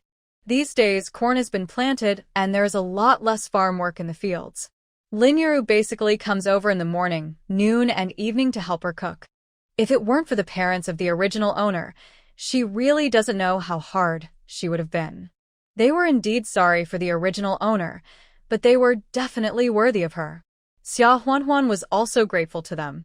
After thinking about it, he smiled and said, "And your comrades, when they were planting peanuts and sweet potatoes, and when harvesting wheat, they came over and helped for several days under the bright sun. It's true. If you don't discuss it with me, you will owe me a favor. They are factory workers in the county. What will we do if we don't repay this favor in the future?" Of course, this is a joke. Although she is from a rural area, she is also a person with material resources and space. How could she not be able to repay the favor? When Li Jian heard this, he became angry and said, "What? Those boys sent me a telegram proudly, saying that they came to help my sister-in-law with farm work for a few days, and the food my sister-in-law cooked for them at noon was better than what they cooked for them at noon. The food in the factory cafeteria is much richer, and they said that my sister-in-law is good-looking and capable. If she could eat such delicious food every day, they would be willing to come over and help her with the farm work." What a bunch of heartless rascals. I didn't eat much of the food cooked by my wife, and they even sent telegrams all the way to make me angry. Xia Huanhuan almost died laughing. She found that her Captain Rabbit was quite cute, especially when he was jealous. After Li Jian finished speaking, he was still angry. Also, let alone the three of them, they actually promoted it to me. As a result, I received telegrams for half a month, all from those retired rascals. One, they all volunteered to help their sister-in-law with the farm work. They were all scheduled to be harvested in the autumn of next year. What a waste of enthusiasm. My wife is good-looking and capable, and she cooks well, so what's the matter with them? Xia Huanhuan raised her hand and hit him on the arm, laughing so hard that she was out of breath, and said, "Stop talking. Are you planning to laugh me to death?" Li Zhen. What did he say? Is that funny? This is a serious matter, okay? However, seeing that Xia Huanhuan was out of breath, he quickly put down the bowl and sat next to her. While giving her some relief, he said angrily and distressfully, "Why are you laughing? Where did I say something wrong?" Xia Huanhuan, he buried his head in his arms and chuckled for a while, then recovered and teased, "Li Jian, you just ate noodles. Are you too jealous?" Li Jian was stunned for a moment, and he mixed noodles with tomatoes and eggs. It's quite sour without adding vinegar. Then she realized what Xia Huanhuan meant. This is teasing him for being jealous. Okay. How dare you laugh at your man after we haven't seen each other for a few months? Are you feeling itchy? Li Jian smiled, playing with his hands, and went to scratch Xia Huanhuan's itchy flesh. Xia Huanhuan is the most ticklish, but now she is pregnant and has inconveniences, so she can't hide. She was tickled and had no choice but to hide in Li Zhan's arms and beg for mercy. Ah, stop making trouble. Can I stop laughing at you? Are you really this? You're going to laugh me to death. Li Zhan just made a fuss, scratched her once, and then couldn't bear to do it. Instead, he trapped her in his arms, kissed her on the hair, and said softly, "Huan Huan, really thank you for your hard work." He couldn't help but look at Xia Huanhuan's belly but couldn't help it, and said, "Daughter-in-law, you can eat less starting tomorrow." Xia Huanhuan was stunned for a moment, turned to stare at him. She asked angrily, "Do you think I'm fat or ugly? Do you like the new and dislike the old?" The amount she eats every day is quite small now. After eating the last meal, she is hungry before the next meal. Are you asking her to eat less? Are you planning to starve her to death? Li Zhan couldn't laugh or cry. Isn't it for her own good that he asked her to eat less? No, I just asked you to eat less. How did you know that I thought you were fat and ugly, and you still like the new and hate the old? You are only 5 months pregnant, and your belly is already so big. It must be because you eat too much. The fetus is too big. If you keep eating like this, what will you do if it is in danger during delivery? After a while, what telegram? He couldn't help but look at Xia Huanhuan with resentment. Every time the postman comes to the army, I go and ask in person. As a result, except for the telegrams from those rascals, your telegram has the original message. Apart from the telegram announcing that she had arrived home safely, not a single one was received. Xia Huanhuan. After she learned from her master that she was pregnant with multiples, she teleported to the hospital through space the next day. In the county, I went to the military contact point and sent a telegram to Li Zhan to tell him about this. But there was no reply, so she thought he was busy on a mission and might not be able to return, so she ignored the matter. Could it be that the telegram was lost midway? Xia Huanhuan said, "Well, the doctor said that I might be carrying multiples, either 2 or 3, that's why my belly is so big." Li Zhan, what? Xia Huanhuan suddenly felt guilty, so she explained again, "That's it. You don't have to worry about whether the first child is a son or a daughter. Maybe the son and daughter are here together. I did send you a telegram, but it was probably lost halfway." Li Zhan. Li Zhan took a deep breath. This is his wife. He can't be angry. He gritted his back molars and said patiently, "It's such a big thing. I didn't reply, so you didn't think about it. Send me another telegram?" Xia Huanhuan opened her mouth, not knowing what to say for a moment, and suddenly her stomach jumped suddenly. Well, Xia Huanhuan shouted subconsciously. When Li Zhan heard this, he immediately asked worriedly, "What's wrong? Are you feeling unwell?" Xia Huanhuan frowned and looked at her belly. She was wearing a loose dress that she had sewn herself, so she could clearly see the movement of her belly. However, she didn't quite believe what she felt just now. No. Nothing. Um. This time she felt it clearly. "Aunt, are you trying to make me die of anxiety? Is it hurting somewhere? In your stomach?" Li Zhan was so anxious that he lost his temper. Xia Huanhuan blushed a little and smiled. "See how anxious you are. Just now it seems that." The fetus moved. Li Zhan was stunned and stared at Xia Huanhuan in a daze for a moment. Xia Huanhuan's face turned even redder. She simply grabbed his hand and put it on her belly, saying unhappily, "It's our son or daughter. She just kicked me." Before she finished her words, the fetus in her belly kicked again, as if to show its presence to its father.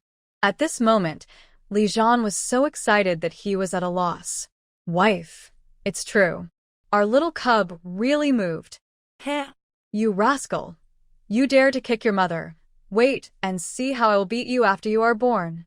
Li Zhan couldn't help but teach the cub a lesson through his belly, and asked with concern, "Huanhuan, does it hurt when the cub kicks you?" Xia Huanhuan smiled unhappily. "How old are they? They can only feel a kick. How can it hurt? You even scolded them. Isn't your son wronged?" Li Zhan couldn't help but giggle. Hee, it doesn't hurt. Let me listen again." As he said this, he put his ear against Xia Huanhuan's belly and listened with anticipation. Unfortunately, after listening for a long time, there was no sound. Xia Huanhuan couldn't help but push him away and said with a smile, It's only 5 months. The fetus is still small and can only move a little. It's good enough that you can catch the first movement. How can you move again? Don't stick to me, it's so hot. Li Zhan couldn't help but grin. Is this really the first time? Xia Huanhuan rolled her eyes at him and said, Why would I lie to you? Li Zhan chuckled, stood up and said, Wait a minute, I'll get you some water to cool you down. As he said that, he really boiled some warm water, wet a towel with it, and wiped Xia Huanhuan. Xia Huanhuan couldn't resist, but was too lazy to move, so she let him do whatever he wanted. Summer clothes are thin to begin with, so it's quite embarrassing. Fortunately, Li Zhan tried his best to restrain himself and didn't go any further. After talking for a while, the two went into the house to sleep. There was a reed mat on the Kong, but now it couldn't accommodate 2 adults and 3 kids, so Li Zhan carried the bamboo mat into the house, and he and Xia Huanhuan slept on the bamboo bed. The next morning, when Xia Huanhuan woke up, Li Zhan had already gotten up and ran away. The 3 kids also got up early, and when they saw her open her eyes, they all said excitedly, Mom, 4th uncle is back. 4th uncle is back. Xia Huanhuan couldn't help thinking, her man is back. How could she not know? While they were arguing, Lin Yiru came in and said with a smile, Huanhuan, uncle is back. Did he come home last night? Xia Huanhuan couldn't help blushing and nodded. Mom, have you seen him? By the way, where is he? He went into the mountains without having breakfast. At noon, he came back carrying a wild roe deer weighing 70 or 80 kilograms. Lin Yiru was shocked and said with a smile, Oh, Wanner's father is a hunter, but he can't catch a wild roe deer in a year or 2. How come uncle caught one as soon as he went up the mountain? Li Zhan smiled modestly and said, Mom, I'm just lucky. A blind cat meets a dead mouse. In fact, they go to the mountains for survival training at any time. In actual combat, sometimes in order to track the enemy, they have to go back and forth in the deep mountains and forests for more than 10 or 20 days. They survived by hunting. So, isn't it a piece of cake for them to track the prey? It's not something that ordinary rural hunters can compare to. Xia Huanhuan couldn't help asking, Where did you get so much money? The betrothal money from last time is still with me. It must be enough for building a house. Li Zhan pushed the money back to Xia Shuangshan and explained with a smile, It was for our wedding. Later, the old man in Beijing, my old leader, and Brother Fu's family in the southern military region also sent me gifts. I also borrowed some from my comrades. Dad, don't refuse this money.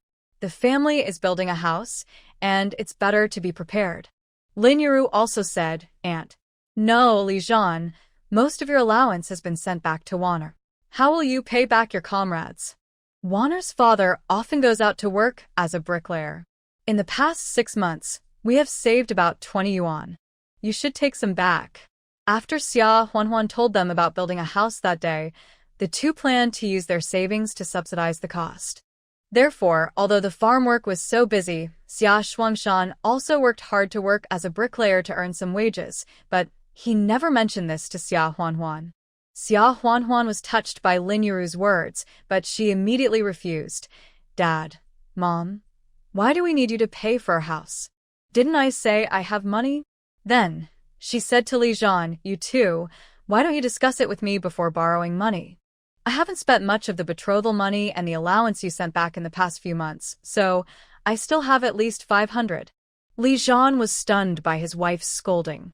As she said that, Xia Huanhuan got up and went into the inner room, took out 200 yuan from the space, and put it on the table. She first pushed the 200 yuan that Li Zhan brought back to him and said, Even if there was a gift from your old leader, I'm afraid you have already bought cement and wooden beams, right? If these 200 are all borrowed, you can take them back and pay them back. Then she said to Xia Shuangshan, Dad, keep these 200 yuan first. When the work starts in 2 days, I will give you more when it is almost used up. It's not that she doesn't trust Xia Shuangshan and Lin Yiru, but she has her own space after all, and it's safer to keep the money with her. Li Zhan, Xia Shuangshan, and Lin Yiru all looked at Xia Huanhuan, and they all felt that their wives or daughters were quite opinionated. Li Zhan had no choice but to put the money away. Xia Shuangshan said, Wanner, you should keep this money in your room. When I need money, I will ask you for it. Our room may not be safe. Xia Huanhuan thought about it. Their room was only separated from the Xia family's room by a fence, which was indeed not safe. She nodded and said, "That's fine." The money matter was settled. After dinner, Xia Huanhuan asked Li Zhan to take out the watermelon that had been soaked in the water tank last night and cut it. The family sat down to eat the watermelon. Xiao Wen and Xiao Wu were also asked to send a few pieces to Li Jie's house. After eating the watermelon, Xia Shuangshan and Lin Yuru went to work in the fields. Li Zhan went to the commune and talked to Secretary Zhao and the village cadres about the house he was going to build in 2 days. Then he went home, thought about it, and said to Xia Huanhuan, "Huanhuan, I left one hind leg of the wild roe deer I shot this morning for my parents, and I will use the rest first." Xia Huanhuan was stunned. She knew that Li Zhan went to the mountains to hunt early in the morning because he saw that there was no bacon at home. Why did he suddenly say he wanted to use it after it was just pickled? "You want it? What for?" Li Zhan scratched his head, regretting his inconsiderateness.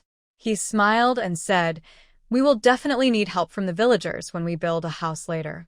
I want to say hello to every household in the village and ask for a favor." Xia Huanhuan smiled and said, "Is that so? Fine. You can take it and divide it among them." Li Zhan took down the hung pickled meat and cut it into small pieces weighing about 1 pound each with a knife. Xia Huanhuan looked at the hind legs he left behind and said with a smile, "Let's leave a hind leg for my third brother's family as well. My third brother and his wife have helped me a lot these days." Zhou Qiuhe didn't go to work during the busy harvest and planting days and worked at home. When she wasn't too busy, she would go to town. However, she still took the time to make a few small clothes and shoes for him. Li Jie also helped Xia Huanhuan with farm work for a few days with the comrades, Li Zhan asked.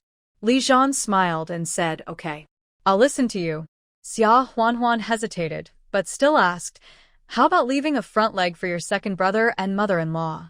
The parents that Li Zhan just mentioned should refer to Xia Shuangshan and Lin Yuru. Although Xia Huanhuan hated Lu Lan and Li Chang's family, they were still related to Li Zhan after all, and she had no right to ask Li Zhan to break off his relationship with them. Li Zhan looked back at her and smiled. "I'll give them a few more pounds. If they give me another front leg, there won't be enough." After giving away the portion to be given away, there were still about 10 pounds of pure meat left, as well as stuffed blood sausage and meat sausage. Li Zhan was not in a hurry to deliver the meat. Now, every household should be working in the fields. Even if there are people at home, it is probably the women at home. It would definitely not be appropriate for a grown man like him to visit them. Li Zhan washed his hands and smiled. "You stay at home. I'll go to the fields to work for half a day." Xia Huanhuan. Doesn't this guy know how to be idle? He came back for just 1 day, went into the mountains to hunt early in the morning, pickled meat in the morning, and just had a break in the afternoon, but he still has to go to the fields to do farm work? Doesn't he know how to talk to her at home? Xia Huanhuan said angrily, "The family doesn't need you to earn half a day's work points. If you can't stay idle, go to the vegetable garden and pick some cowpeas. The pickled cabbage we made 2 days ago is almost finished, so it's a good time to pick some more. You can help wash the vegetables at home and give a hand." Li Zhan scratched his head and smiled. "That's fine." Then he took the bamboo basket. Xiao Wu and Bei Bei also clamored to go, and they both took their own small bamboo baskets over obediently. Li Zhan took them over. Cowpeas have a period of harvest in the summer, and basically you can pick a large basket in a few days. This time, too, it didn't take long to pick a basket. In addition, I dug some carrots, cucumbers, cabbage, green and red peppers, celery, etc. I also dug some and picked chili peppers to take back. Xia Huanhuan was not idle either. She took out rock sugar, cinnamon, star anise, bay leaves, green peppercorns, etc. from the space, and also prepared a bottle of erguota liquor. She had bought a pickle jar at the supply and marketing cooperative before, and took out 2 more from the space. Now there were still some cowpeas, carrots, and left in the jar. Xia Huanhuan thought about it, then held her waist, and took out the remaining pickles with difficulty, and chopped them up. She also took down a piece of pickled meat hanging on the wall and chopped it into mincemeat, mixed it with pickles as bun fillings, and steamed some buns with pickled beans and mincemeat. There was ready-made meat paste in the space, but Li Jian was at home, and pork couldn't be kept in the hot weather. She couldn't explain the source of the meat paste. She could only chop roe deer meat herself. However, she cut the pickled cabbage and waited for Li Jian to come back and chop the meat. Otherwise, Li Jian would definitely scold her when he came back. Even so, when Li Jian and Xiao Wu Bebe came back and saw that Xia Huanhuan had already packed up the kimchi jars, Li Jian couldn't help but scold Xia Huanhuan. Xia Huanhuan listened obediently, but at the end she still murmured unconvincedly, "Didn't I just cut some pickled cabbage? The meat is still waiting for you to chop." Li Jian didn't have a temper. "Wife, you are the commander of our family now. You say what to do, you give the order, and I and the little guys will execute it and ensure that the task is completed. You don't have to do it yourself." Xia Huanhuan laughed. "Okay. I give the orders and you do the work. You boil some water first, wash the kimchi jars, boil them in boiling water to disinfect them, and then put them in the sun to dry." Li Jian smiled and said, "That's right." Then he went to the kitchen to boil water to disinfect the jars. After the kimchi jar is disinfected and waiting to dry, wash the picked cowpeas, cucumbers, carrots, cabbage, celery stems, young green and red peppers, chili peppers, etc. Drain the water and then cut them into small strips. The cowpeas are not cut, but put in directly. After cutting, use salt and sugar to marinate the vegetables for about 20 minutes to remove excess water. Then boil various spices and rock sugar over high heat and simmer for 20 minutes.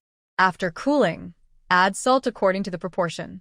First, wash the jar with white wine, then put in various vegetables, add appropriate amount of white wine, and then pour in the cooled sauce. The amount of water should cover the vegetables. Finally, seal the jar and add water to the pan to seal it. Such kimchi can basically be eaten after 2 or 3 days of pickling. It is sweet and sour and delicious. It is the best to go with rice in the hot summer season. After the kimchi was ready, Xia Huanhuan asked Li Jian to chop the meat filling, then knead the dough, make the dough rise, wrap the dumplings with sour beans, and steam them. When Lin Yuru and Xia Shuangshan came back from work, they couldn't help laughing when they saw their work this afternoon. "Wanner, Li Jian finally came back. Why do you order him around like this? Why don't you let me pickle the kimchi and steam the buns?" Lin Yuru couldn't help but complain to her daughter in a low voice. She really likes the son-in-law more and more now. "I originally thought that my daughter would be a widow once she got married, would never have children, and would not be able to hold her head up in front of others. Who would have thought that my son-in-law is not only in good health, but also can do everything and earn so much money? The key is that he knows how to care for people. He is really a first-class person. However, when it comes to loving each other, a couple must show love to each other. If one party only loves and the other only enjoys, the harmony will definitely not last long." Lin Yuru was worried that her daughter didn't know how to be caring. Xia Huanhuan rolled her eyes at Li Jian and said, "Is it because I want to order him around? He just can't sit still." Li Jian also explained for his wife, "Mom, Huanhuan is right. I can't sit still." Lin Yuru was relieved after hearing this and said with a smile, "So that's the case. Then pickling kimchi and steaming buns at home is better than working in the fields. Not only will you not be exposed to the scorching sun, but Li Jian rarely comes back, and you can talk more." Xia Huanhuan's face turned red when she heard this. "Mom, what are you talking about? Who wants to talk to him more?" Li Jian didn't think of this at first, and thought that Xia Huanhuan was worried about him and didn't want him to go out in the sun. Now that Lin Yuru pointed it out, he was stunned for a moment, and then his heart felt sweet as if he had drunk honey, and his eyes staring at Xia Huanhuan became hot. Xia Huanhuan's face became even hotter when he was stared at by him, and she took a bun and handed it to him. "Here. The bun you made yourself, try it and see if it tastes good." Li Jian took it, took a bite, and smiled. "It's delicious. The kimchi pickled by my wife must be delicious." Xia Huanhuan glared at him and took a bite. "Well, it's really delicious." Even though she didn't like sauerkraut that much, She felt that the sour beans and mincemeat stuffing was really refreshing in the midsummer. Xiaowen had already returned from school, and the three kids were holding one each, enjoying the meal. Xia Huanhuan thought it was a pity that she hadn't filled the jars with pickles 2 days earlier, so that when Li Zhan came back, she could have eaten more. Now, what we pickled today can only be eaten after 2 or 3 days, and Li Zhan has to leave early tomorrow morning. So how can he make it in time? Lin Yuru and Xia Huanhuan began to prepare dinner, and Li Zhan delivered roe deer meat to each household. Li Jia had agreed to give him one hind leg. Li Zhan delivered 5 pounds of meat to Li Chong and Lu Lan. Wang Guixiang saw that it was roe deer meat, and a roe deer must weigh dozens of pounds, so she only gave them 5 pounds of meat, which was too stingy. Moreover, she now knew that Li Zhan only had 5 yuan left for Lu Lan in a month. If Lu Lan lived with them, wouldn't it be the same as only having 5 yuan left for her? She looked unhappy and kicked Lu Lan, signaling her to ask her son for more meat. Lu Lan was now somewhat miserable as she was living under someone else's roof. She did not dare to offend her second daughter-in-law, so she said, "Genre, which roe deer did you kill? This roe deer looks quite fat. It must weigh at least 100 kilograms, right? Although your wife is pregnant, she can't eat much in this hot day. Isn't it a bargain for her parents from her mother's side? Look, your second brother and sister-in-law have to support me, and there are 2 small children at home. These 5 kilograms of meat can't last for a few days." Wang Guixiang was very anxious when she saw Lu Lan's words so subtle, so she quickly said, "Yes, fourth brother. You don't know that your wife, under the pretext of pregnancy, has long brought her parents from her mother's side to eat with her, and now she eats 3 meals a day at your house. You leave so much meat at home. Isn't it a bargain for outsiders? Fourth brother, you can't just think about your mother-in-law after you get married. You should send our mother at least 20 or 30 kilograms of this 100-kilogram roe deer, right?" Li Zhan was so angry that he laughed. Fortunately, his wife had foresight and divided the family the day after the wedding. Otherwise, when he was not at home, his wife was pregnant with twins and had difficulty in moving. If she lived with them, she might not even have a full meal. However, Li Zhan did not show his anger but smiled lightly. "Mom, second sister-in-law, Huanhuan is pregnant now, and her parents are with us for 3 meals a day, but that is to help us. There is a pregnant woman at home and 3 children's 3 meals a day. The children's clothes are washed and mended, and even the farm work assigned by our family. What did the old couple not help with? After helping so much, it is not too much to eat 3 meals a day in my house? If you want to argue that I only think about my mother-in-law and ignore my own mother, then my 5 yuan monthly allowance is given in vain? Should I stop giving it from this month? Otherwise, I will have to bear the reputation of not ignoring my own mother after giving the money. Why should I bother?" The family over there panicked when Li Zhan mentioned the 5 yuan per month. Not only did he not get more meat, but he also lost the 5 yuan per month. Li Chong glared at Wang Guixiang, a woman who was always causing trouble but could not do anything for her, and said hurriedly, "Fourth brother, don't bother with them. They are all women with long hair and short knowledge. They know nothing. Thank you for the roe deer meat, fourth brother. If your sister-in-law has any problems in the future, we will definitely help her. Fourth brother, it's almost time for dinner. You should go and cook. Our fourth brother rarely comes back, so please eat with us tonight." Wang Guixiang got anxious when she heard it, and said sarcastically, "You are so generous. The bag of flour at home is empty." Li Zhan smiled and said, "No. Dinner is being prepared at home. I want to eat here. There will be leftovers at home." Why did he stay for dinner? The dinner hasn't even been prepared yet, so why did he stay and wait? Li Chong glared at his stupid Wang Guixiang, who was so stupid that she couldn't even hear his polite words and even tried to rip him off, and said, "Okay. Then I won't keep you." When Li Zhan came back, dinner was ready at home. Lin Yuru rolled the multi-grain noodles, and Li Zhan kept some of the minced meat he had chopped in the afternoon to make noodles with soybean paste. After eating, Xia Shuangshan and Lin Yuru wanted to go back, so Li Zhan gave them a roe deer hind leg and asked them to take it back. The 2 of them refused and said that they had eaten 3 meals a day here now. Although they brought their own rations, there was meat and eggs in each meal, Wasn't it because of Li Zhan's allowance? How could they have the nerve to accept this roe deer hind leg? Xia Huanhuan smiled and said, "That's right. Although it can be eaten next year after being made into ham, there is no one at home all day over there, and it's probably going to attract thieves if it's hung on the eaves. If you don't want to take it back, then don't take it back. You can eat it the same way here." Li Zhan thought about it, and it made sense. There was no need to stick to this etiquette. After Xia Shuangshan and Lin Yuru returned, Li Zhan looked at the sky and said with a smile, "I'll go into the mountain again." Xia Huanhuan was stunned for a moment. Doesn't this guy know what tiredness is? Where does he get the strength every day? Why go into the mountain at night? Li Zhan said, "The roe deer meat has been distributed to the village. I'm going to the mountain to kill a wild boar and bring it back." Xia Huanhuan, "Can you kill a wild boar just because you want to?" Li Zhan smiled and said, "I had already marked it well when I went into the mountain in the morning. I know where the wild boar's nest is. Even if I drag a big wild boar back during the day, I will definitely share it with the village. We can't keep much at home. If I go to kill it at night and drag it back, no one will know." Xia Huanhuan didn't wait for him to finish and said directly, "No, I won't let you go. Even if you know where the wild boar's nest is, can the mountain at night be the same as the mountain during the day? What if she gets hurt by a wild boar?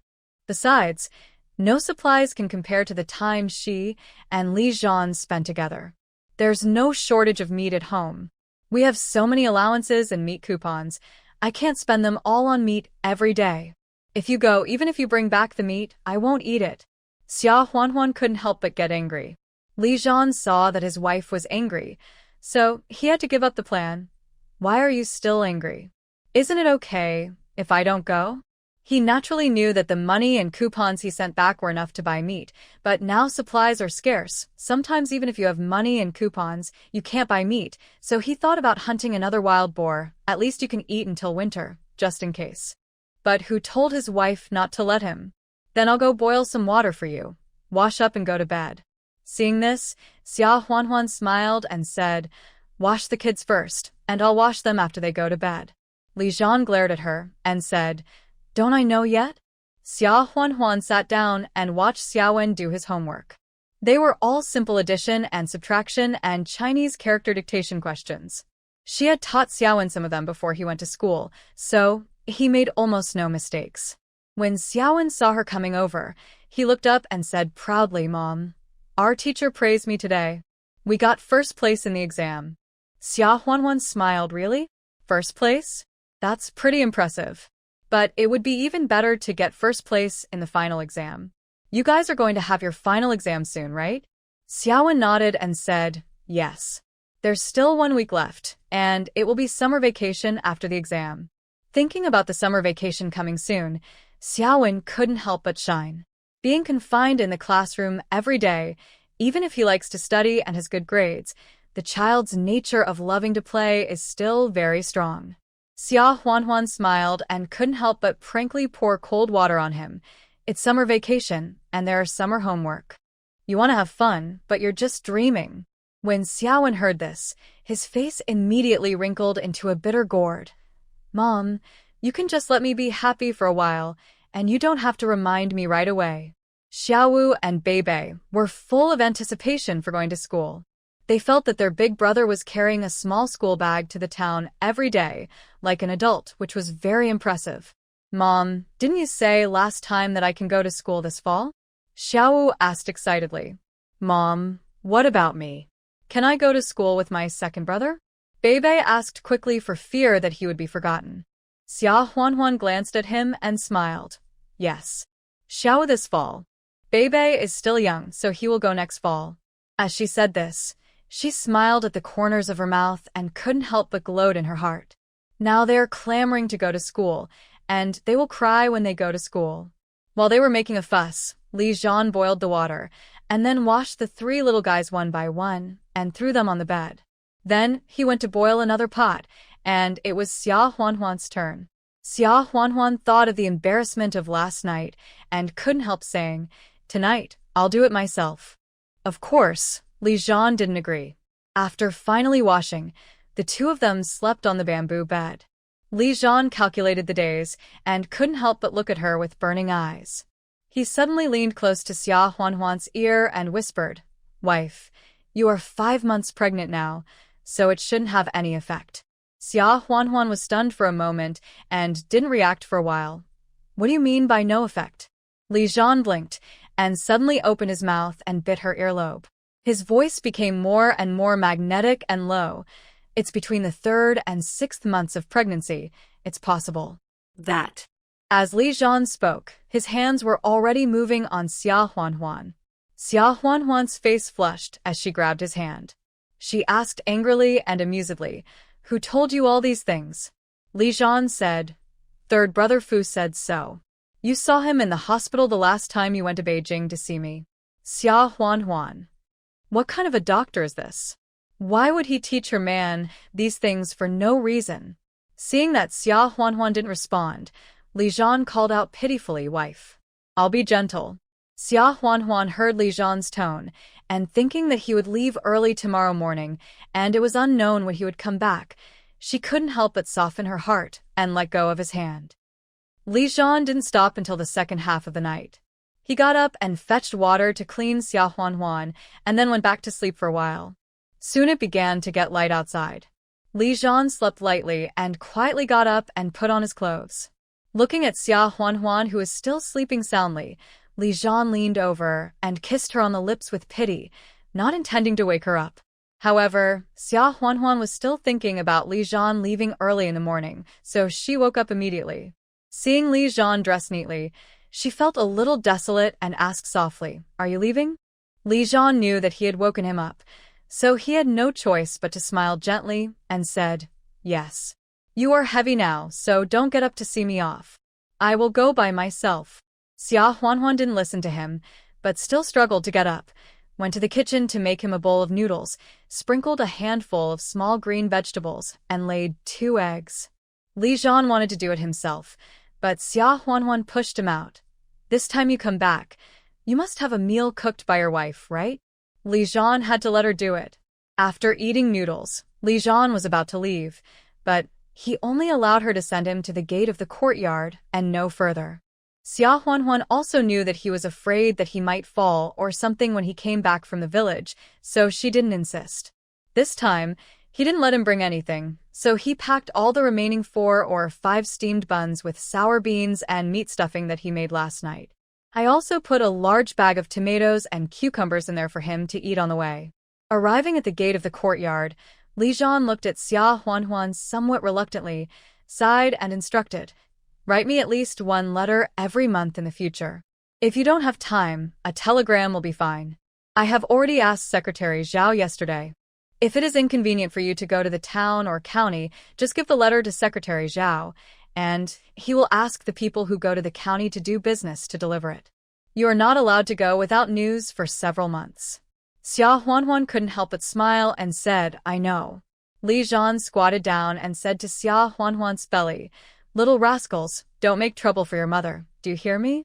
Otherwise, when you are born, I will show you how I will deal with you."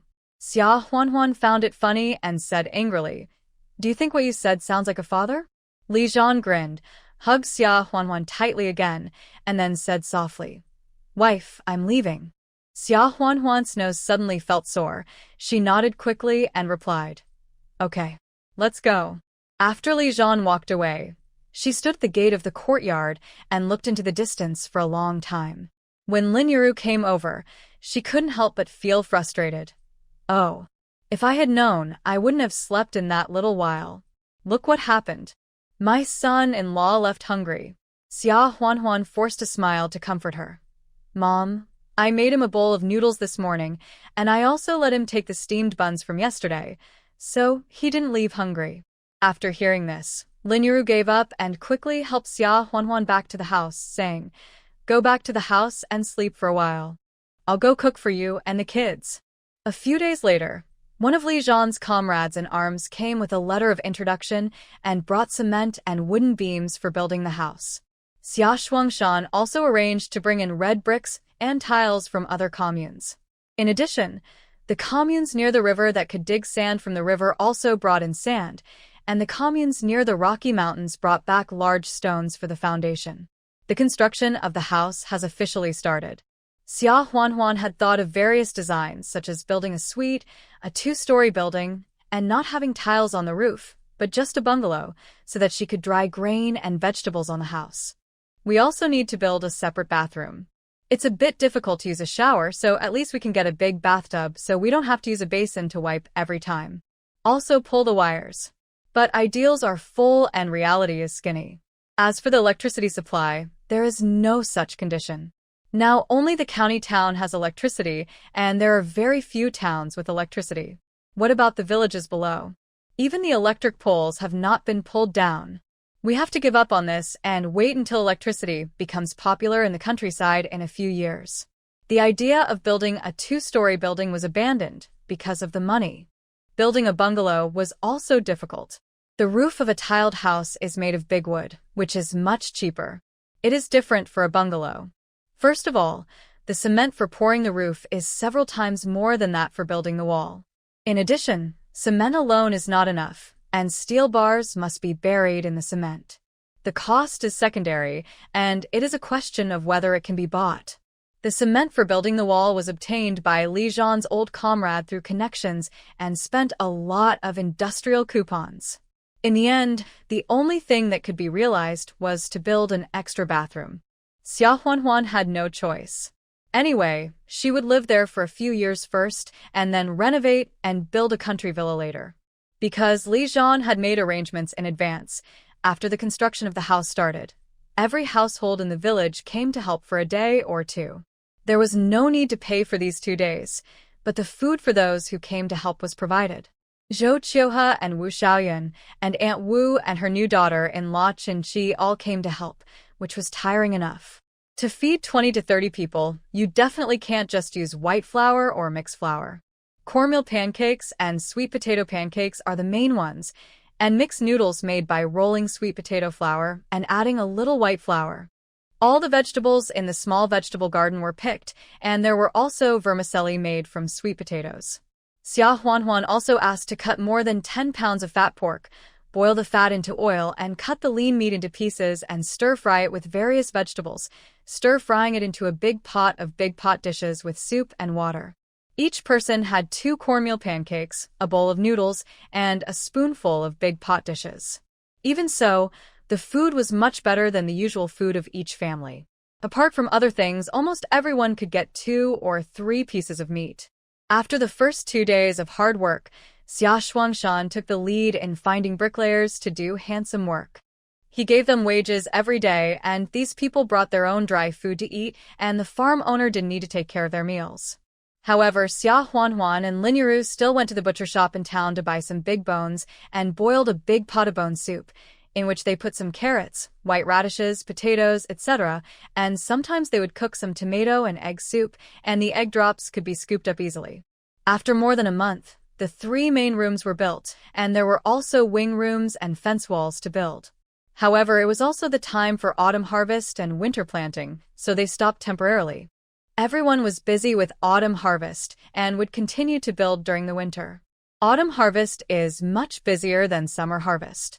Summer harvest is only wheat, while autumn harvest is corn, peanuts, sweet potatoes, cotton, mung beans, etc., all of which must be harvested. After harvesting, winter wheat must be planted quickly when the time is right. Xia Huanhuan has been pregnant for more than 7 months and is almost 8 months. She will give birth in 2 or 3 months, so it is naturally impossible for her to go to the fields to work. It was Li Zhan's comrades who came to help, and Xia Shuangshan and Li Jia also helped. Lin Yiru is now helping with the housework and taking care of the 3 kids.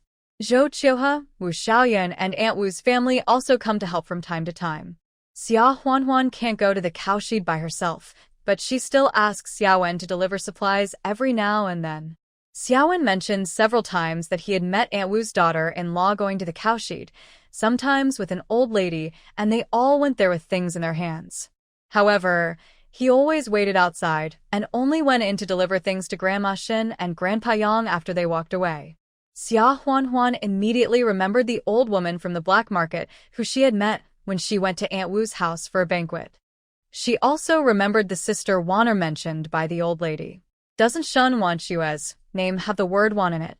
Later, she found a time to go there and mention the matter. Shen Wanshue did not hide it from her and said that the old woman's surname was Yao and her husband's surname was Chen. She was the nanny who took care of her when she was growing up in their family. After she came here, she took good care of her. Xia Huanhuan thought that the pair of jasper bracelets in her space should also be Shen Wanshue's things, so she told Shen Wanshue about it. Both of them sighed. It was hard to explain God's arrangement. Who would have thought that one day she would be so close to the owner of the pair of jasper bracelets, like mother and daughter? Xia Huanhuan planned to return the pair of jasper bracelets and the golden beast incense burner to Shen Wanshue, but was rejected by Shen Wanshue. Huan, those things can come into your hands because of God's arrangement. Your care for me in the past 6 months cannot be compared with any other rare treasures. Just keep them. Xia Huanhuan thought for a while and didn't insist anymore. Give it to her now. It's not safe for her to keep it here. Yang Qiushi also came over to take Xia Huanhuan's pulse and check the fetal position. He smiled and said, "The fetuses are quite healthy and the fetal position is correct. They should be able to give birth smoothly. However, the conditions in the village are simple and you are pregnant with multiple fetuses. At home, there is still some danger in giving birth. There is a hospital in the county. You should ask the village to issue a letter of introduction and ask the family to send him to the hospital for delivery in advance." Shen Wanshue also said, "Huan is from the army. Send him a telegram to discuss it and also ask him to report it to the army. The hospital will also take it seriously. This is a matter of life and death, so you can't be careless." Xia Huanhuan listened to them. Then he nodded and said with a smile, "Mom, Master, I'm also considering this matter. However, there are still more than 2 months until the due date. If you go early, let alone the money, the hospital may not be willing to accept it. Ah. I will open a letter of introduction in a little while." After Xia Huanhuan came back, she thought about discussing this matter with Lin Yuru and Xia Shuangshan the next day, and also wanted to write a letter to Li Zhan. I don't know if he will be able to come back when he gives birth. As a result, Lin Yuru did not come over early the next morning. She came over halfway through the morning, her eyes red from crying. Xia Huanhuan quickly asked what was going on. Lin Yuru was forced to smile at first, but then she couldn't help but lift the corner of her clothes to wipe her tears and said, "Wana, your father was taken away by the police early in the morning." Xia Huanhuan was shocked. "He was still here last night. I went back after dinner." "Why did something happen so early in the morning?" Lin Yuru cried and told what happened. It turned out that last night, after Xia Shuangshan and Lin Yuru went back, Li Cuihua, her eldest son Xia Dezhuang, and her eldest daughter-in-law Lu Hongmei, who had not come out to be evil, blocked the door. Li Cuihua said coldly, "Second brother, second daughter-in-law, even if you are angry with your mother and me, it's been almost a year. Isn't it time to get rid of your anger? You have been helping your daughter for the past 6 months, and I am not angry either. What are you talking about? Now your eldest nephew's wife is pregnant. Your sister-in-law has to take care of her at home and can't do the farm work at home. From tomorrow on, you should come home and help with the farm work at home." Both Xia Shuangshan and Lin Yuru. I'm confused. It's been a year since we broke up with each other, and we've been living together forever. Where did this Li Cuihua suddenly get the nerve to say these things? Before Xia Shuangshan and Lin Yuru could speak, Lu Hongmei smiled first and said, "Second brother, second younger brother, and sister. What do you mean? Our Xia family doesn't have men. Although you have no sons, your eldest nephew will definitely provide for you until you die." Yes. You said that you are devoted to helping Waner without any reservation. If you continue to help her, the child in her belly cannot be named Xia, right? Xia Shuangshan looked at the two of them coldly. Without a single glance or reply, she turned back to Lin Yuru and said, "Wan mother, close the door. I don't know whose dog keeps barking." Lin Yuru went to close the door. Li Cuihua and Lu Hongmei were furious after hearing this. Xia Dezhuang moved his hand first, stepped forward and pushed Lin Yuru to the ground, pointed at Xia Shuangshan's nose and cursed, "Xia Lauer, don't be ungrateful. I'm giving you another chance. That money-losing girl of yours said that's not a nice thing to say. It's not a piece of meat from her body, and it has no blood relationship with you. You didn't help your serious nephew, but you were so busy trying to help an outsider. Back then, were we pitiful? Your son is dead, but you turned a blind eye and recognized that little rascal from nowhere and helped you hide it from everyone in the village. Now, I advise you to think carefully. Who should I help? Otherwise, I will go to the commune tomorrow to reveal that Xia Huan is not your daughter. I wonder if your daughter still recognizes you. As soon as he finished speaking, Xia Shuangshan punched her hard with her fist. Directly beat Xia Dazhuang over, and was so frightened that he was crying and howling on the ground. Xia Shuangshan didn't say anything, and just punched Xia Dazhuang hard, beating Xia Dazhuang to a bloody head. Xia Shuangshan then said, "Which of you dares to say a word that my daughter is not my biological child?" Try it. I, Xia Shuangshan, have no children anyway.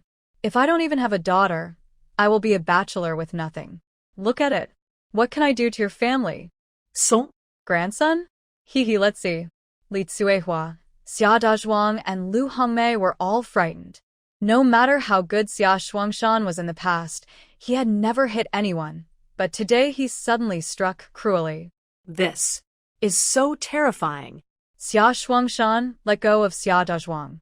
Xia Dazhuang stumbled up and ran away. Unexpectedly, he accidentally knocked Li Tsuehua over and hit her head on a stone, causing blood to flow profusely.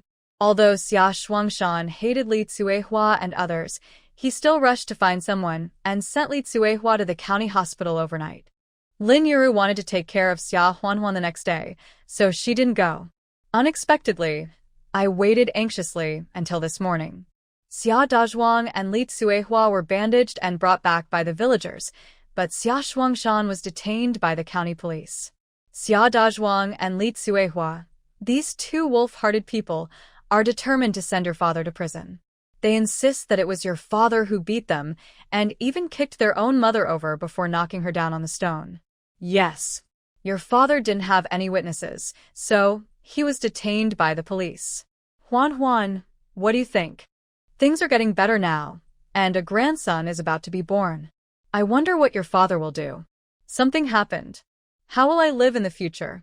Lin Yuru cried in despair. However, she still didn't tell her that Xia Huan was not their biological child. Xia Huan also had a lawsuit on his head first, then forced himself to calm down and comforted Lin Yuru. Mom, don't be anxious. It's impossible for the police to just listen to Li Tsuehua and Xia Dazhuang, and they will definitely investigate. Let's do this. I will go to Secretary Zhao first to find out if there is any new news, and then we will discuss it in the long term. After hearing this, Lin Yuru calmed down a little and said quickly, "Yes. Yes. Let's go find Secretary Zhao first." Secretary Zhao has been educated. Let's hear what he says. Lin Yuru is a typical rural woman with no opinion of her own and always listens to her husband. Xia Huan knows that if she is left to handle this matter on her own, she will definitely not figure it out, so she has to go on her own. Secretary Zhao certainly knew about the visit from the county police station. When he saw Xia Huan and Lin Yuru coming over, he sighed and said, "Ah, look at what this has done. Xia Dazhuang is really a who in our commune doesn't know what kind of person your father is. I have already told the police at the hospital this morning. The people from Xia village who sent them to the hospital were willing to testify for your father, saying that he couldn't possibly do such a cruel thing, but the police also handle their business impartially.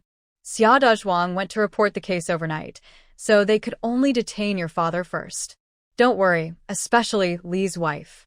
You are about to give birth, so nothing can go wrong at this time. I believe the police will definitely give your father justice."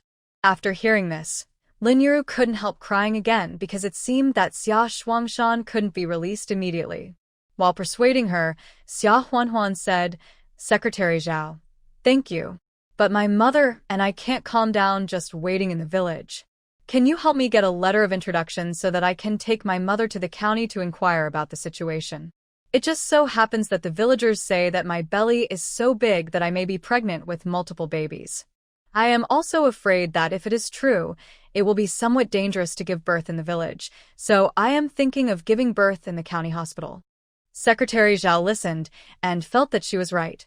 Yes. Giving birth in the county hospital is definitely safer. However, you are still 2 months away from giving birth, right? Will the hospital accept you? This, I have thought about it. I heard from Sister Zheng from the supply and marketing cooperative in the town that many people in the county have moved to the staff building built by the factory, and many of the old houses are empty. I thought about giving them some money and staying with my mother for a month or two, and then going to the hospital when the baby is about to be born. Now, my father has an accident again, so I thought about going to the county as soon as possible, and I can go there every day to inquire about the situation. Xia Huanhuan said. Secretary Zhao listened, but did not agree immediately. In this era, the flow of people is strictly managed. Villagers go to the county and stay there for several months. If they don't have a legitimate reason, he will issue a letter of introduction. If something goes wrong, he will be responsible. However, Secretary Zhao made a decision quickly. He nodded and said, "Okay. I will issue you a letter of introduction. But you have to promise me that you will not go to the police station to make trouble. Do you hear me? Otherwise, even I can't save you when the time comes." Xia Huanhuan reluctantly said, "Secretary Zhao, don't worry. Every grievance has its perpetrator, and we believe that the police will not wrongly accuse my father. We will just wait, and will definitely not cause trouble.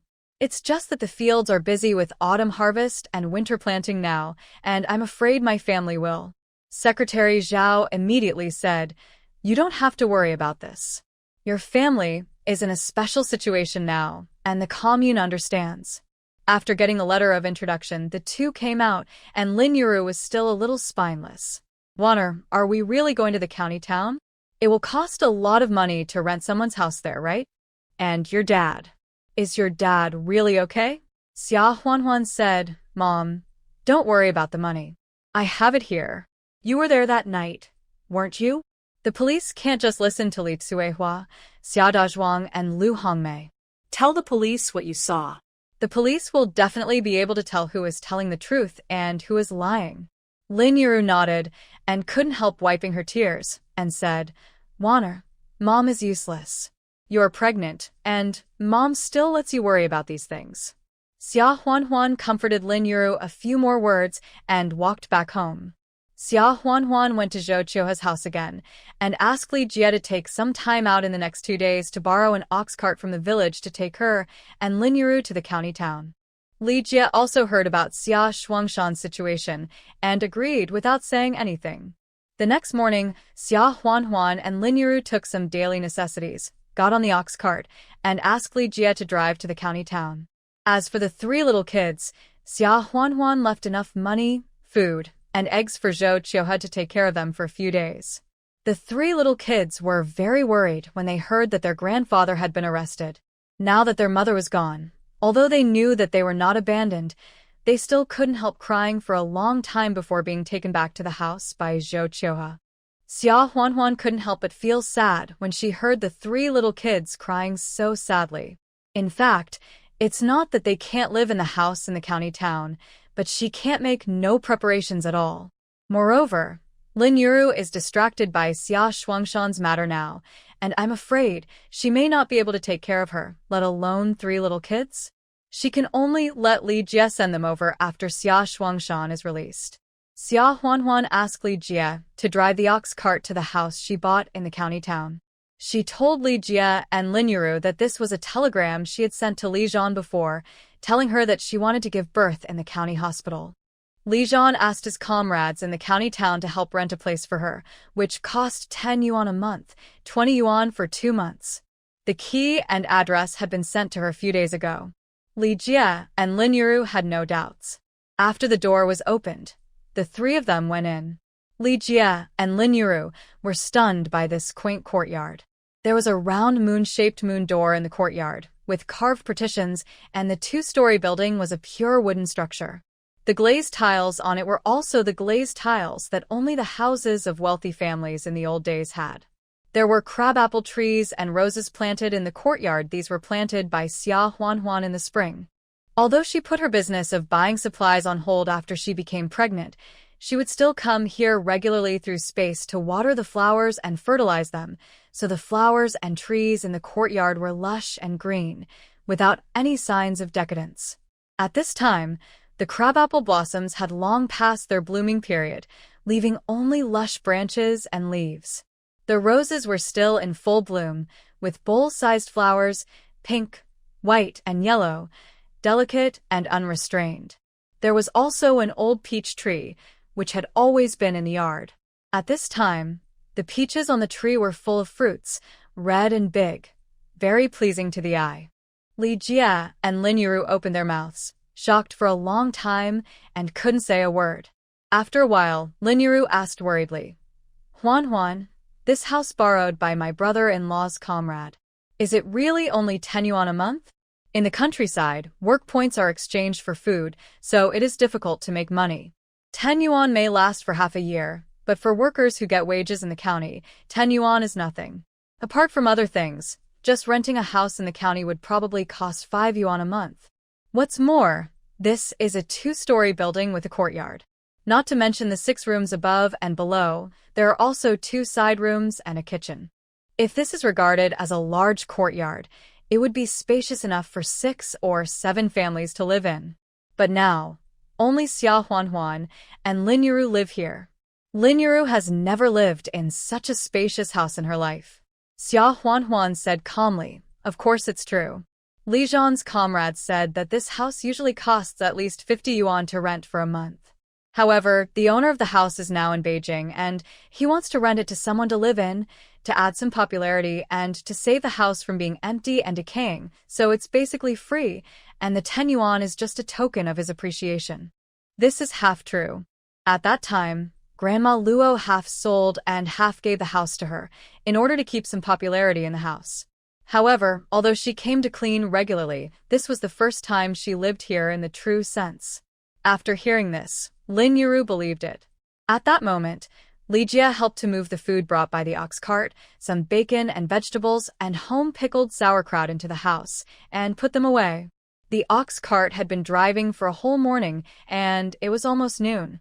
Li Jie said, "I'll go to the police station and ask about Uncle Shuangshan's situation." It would be inappropriate for Xia Huanhuan and Lin Yuru to ask about such a matter. Xia Huanhuan quickly stopped them and said, "Third brother, it's almost noon now, and the police officers also need to eat and rest. Let's eat first, and then my mother and I will go with you to give you courage." After hearing this, Li Jie also felt that it made sense. When Lin Yuru heard Li Jie say that he was going to Xia Shuangshan, she lifted the corner of her clothes to wipe her tears. After hearing what Xia Huanhuan said, she also forced a smile and said yes. "You see, I am so anxious that I am confused. The food, vegetables, meat, and eggs are all ready. I will quickly cook. Let's eat and go together."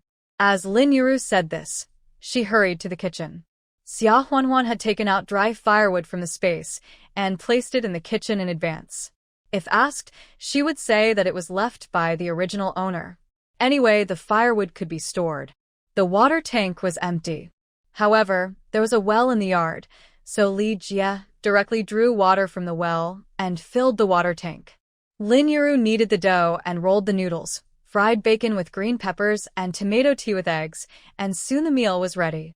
Lin Yuru had 1 bowl, Xia Huanhuan and Li Jie each ate 2 bowls of noodles, poured 2 kinds of toppings on them, and they were also full. When Lin Yuru was preparing lunch, Xia Huanhuan asked Li Jie to pick dozens of peaches from the peach tree, washed a few first, and after dinner, each of them got a peach. Lin Yuru couldn't eat her own peach either, and said sadly, "Alas. Leave it for your father to eat when he comes out." "But I don't know when he will come out." Xia Huanhuan persuaded her a few times, saying that there were still so many peaches on the tree, and the owner said that they could all be picked and eaten. Her father would definitely be able to eat them. However, Lin Yuru was worried, and it was useless to persuade her, so she didn't eat the peaches in the end. After dinner, the 3 of them went to the police station. Seeing that they were dressed like country people, the police station didn't take them seriously, and found a young policeman named Xiao Li to receive them. Li Jie was usually dull, and it was his first time to come to such a place, so he stuttered when he spoke, not to mention Lin Yuru. Seeing that everyone was wearing uniforms when coming in and out, she was so scared that her legs went weak and she could only wipe her tears. Xiaoli waited patiently for a while, and Li Jie, with a red face, explained a case of Xia Shuangshan. Xiaoli flipped through the records and said, "Oh, the one whose son in Xiajia village, Zishan town, beat his mother and elder brother? This is a big deal." The elder brother came to report the case, saying that Xia Shuangshan didn't want to support his mother, so he deliberately pushed the person down and knocked him down on the stone. He is suspected of intentional homicide. The key is that when we went to the hospital to arrest him, the old lady also said the same thing. We still need to investigate it carefully. Li Jie was shocked when he heard it. Isn't this just a case of brothers fighting at home? How did it suddenly become intentional homicide? He was so embarrassed that he didn't know what to do next. When Lin Yuru heard this, she burst into tears and said in despair, "Wanner, what should we do? Your father was fine. How did he become a murderer? Aren't your grandma and your uncle fine? Your uncle also punched your father several times, and your grandma was also hit by your uncle. How did it become all your father's fault? If anything happens to your father, how can we live?" Xia Huanhuan had to comfort Lin Yuru softly. She also felt that the matter was unexpected. She thought it was just a fight at most. She would be locked up for a few days, educated, and then released. Unexpectedly, Li Cuehua and Xia Dazhuang were so cruel and heartless. They planned to send her father to jail and let him sit out the rest of his life. At that time, the sentences were all heavy. If it was really sentenced to intentional homicide, even if it was attempted, and the person to be killed was Li Cuehua, I am afraid that even if it was not the death penalty, he would be sentenced to life imprisonment. Xia Huanhuan forced herself to calm down, raised her eyes to look at that Xiaoli, and said in a neither humble nor arrogant manner, "Comrade, when the incident happened the night before yesterday, my mother was also there. It was my grandmother and my uncle who blocked the door of my parents' house to make a fuss, and my uncle pushed my mother to the ground, so my father hit him back, but my uncle also fought back. As for my grandmother, my mother can testify that it was my uncle who was too anxious and knocked my grandmother down. My father had nothing to do with it. Comrade, this is really my uncle who made the first complaint. You must investigate it and give my father justice." That Xiaoli raised his eyes to look at Xia Huanhuan and was a little surprised that this young wife was not panicked in the face of such a situation, and she didn't stutter when she spoke. She explained the matter concisely and clearly, and was calmer and more capable than the farmer just now. Moreover, she is really handsome. Alas, I know you are anxious. But we have other cases to investigate, and to handle your case, we need to send police officers to the countryside to record confessions and testimonies. How can it be done so quickly? Don't worry, we won't wrongly accuse good people, and we will definitely find out. I can only trouble you to go back and wait patiently. Although he felt reluctant, it was the fact that he was just a small police officer and couldn't really help. Lin Yuru and Li Jie looked at Xia Huanhuan somewhat helplessly. Xia Huanhuan knew that there was no way out. They were powerless now, and even if they were peasants from the countryside, they would not be in a hurry to handle your case. They could only wait. Let's go back first, and come back tomorrow to ask. If there is no progress in one day, we will come for another day, and there will always be progress. Xia Huanhuan said softly. If there is really no progress after waiting for a few more days, or if things develop in the worst direction, there is no way to care about anything else. They can only tell Li Zhan to see if he has any way to go. Li Jie and Lin Yuru had no other choice but to go back. Lin Yuru seemed to have lost half of her soul, and she walked lightly. Seeing this, Xia Huanhuan could only try her best to hold her back to prevent her from walking into the middle of the road and colliding with cyclists. After returning to the residence, Li Jie sat there woodenly for a while. Since he could not help much, he stood up and said he wanted to go back. If the borrowed ox cart is not returned, the farm work will be delayed, which is definitely not acceptable. After hearing this, Xia Huanhuan quickly put all the peaches that Li Jie had picked on the ox cart and asked him to take it back and give a bag to the kids. Li Jie quickly refused. At that time, even food was in short supply and fruits and the like were out of the question. Such big, sweet and red peaches were sold in the supply and marketing cooperatives, but they cost only 20 or 30 cents per pound, or had to be exchanged for the same amount of grain. Who could afford to eat them? They were all just angry. Xia Huanhuan did not allow him to refuse. Third brother, our 3 little ones are still at your house. If you take them back, they can also eat them, right? If you don't take them back, I will feel even worse. Besides, there are so many on the tree. If you don't pick them, they will rot after a while. Li Jie accepted it. He said, you have to buy everything here. I will send you some vegetables from the vegetable garden in a few days. Don't spend money. Xia Huanhuan nodded gratefully. Li Jie went back, and the mother and daughter lived here temporarily. The house was big enough for sleeping, and the bedding was all new that Xia Huanhuan had taken out of the space before. She said that it was left by the owner, and let them use it at will. Lin Yuru was not in the mood to distinguish these things now, so she responded in a daze. However, when it came to cooking at mealtime, Lin Yuru still remembered that her daughter was in a heavy body and was about to give birth. Only at that moment could she concentrate on cooking. Xia Huanhuan knew that it was useless to persuade her. I can only try my best to keep an eye on her and prevent her from getting into trouble. The mother and daughter lived in the west room among the 3 main rooms on the first floor. After dinner the next day, Xia Huanhuan said goodbye to Lin Yuru and went to the police station again. Lin Yuru wanted to follow, but was stopped by Xia Huanhuan. Mom, don't go. Have you forgotten that you were almost hit by a bicycle yesterday? If you follow, I will have to take care of you. Don't worry, I will be more careful alone. Lin Yuru lowered her head guiltily and had to give up. The police station still sent Shaoli from yesterday to receive the call, but still to no avail. Xia Huanhuan went again in the afternoon. Shaoli lost his temper. Comrade, you're not planning to come twice a day, once in the morning and once in the afternoon? You are pregnant, your belly is so big, and no one is here with you. What if something happens? Xia Huanhuan looked at him and said sadly, Comrade Public Security, I can't do anything. My father doesn't come out for a day, and my mother can't even eat. It's only been 2 or 3 days, and she is so thin that she can be blown away by the wind. When I went back yesterday, I was almost killed by a bicycle on the street. The car crashed. In a few days, I am afraid that my father will be fine, but my mother is worried to death. You said that I am the only daughter of my parents, and my husband is a soldier, and is not at home all year round.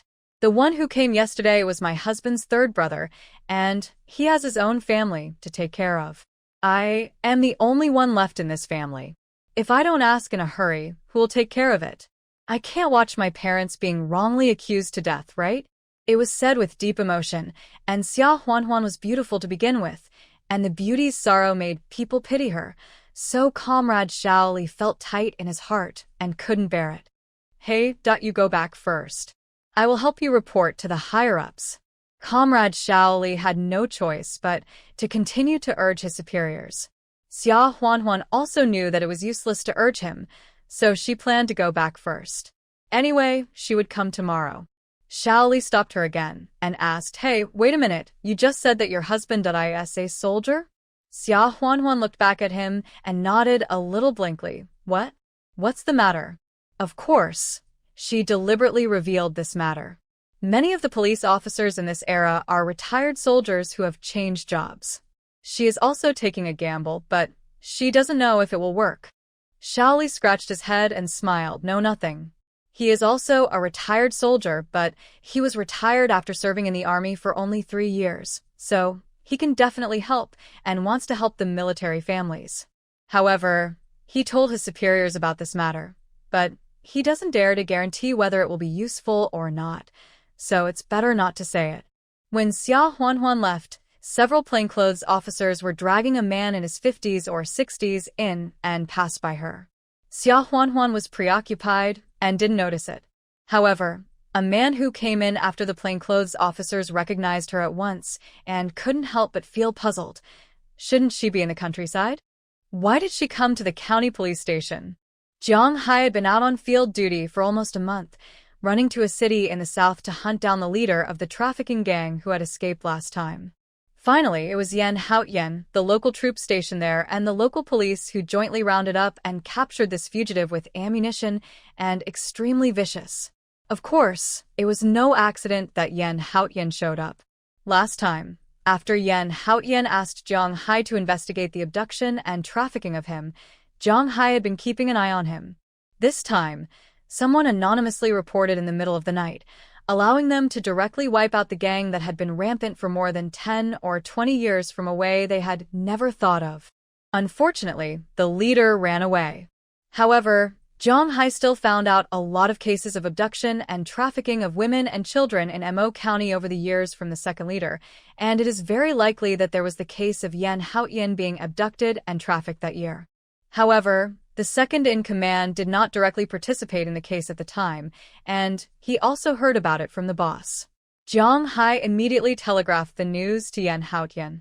The leader had been operating for 20 or 30 years, and he had long since slipped away to an unknown city. The clues to where the leader had fled to were all due to Yan Haotian's investigation, using part of the troops. When Yan Haotian found out, the leader had just used gold to buy a boat ticket for smuggling and was about to flee to the port city. Unfortunately, he was caught at the last minute and escorted back to his hometown.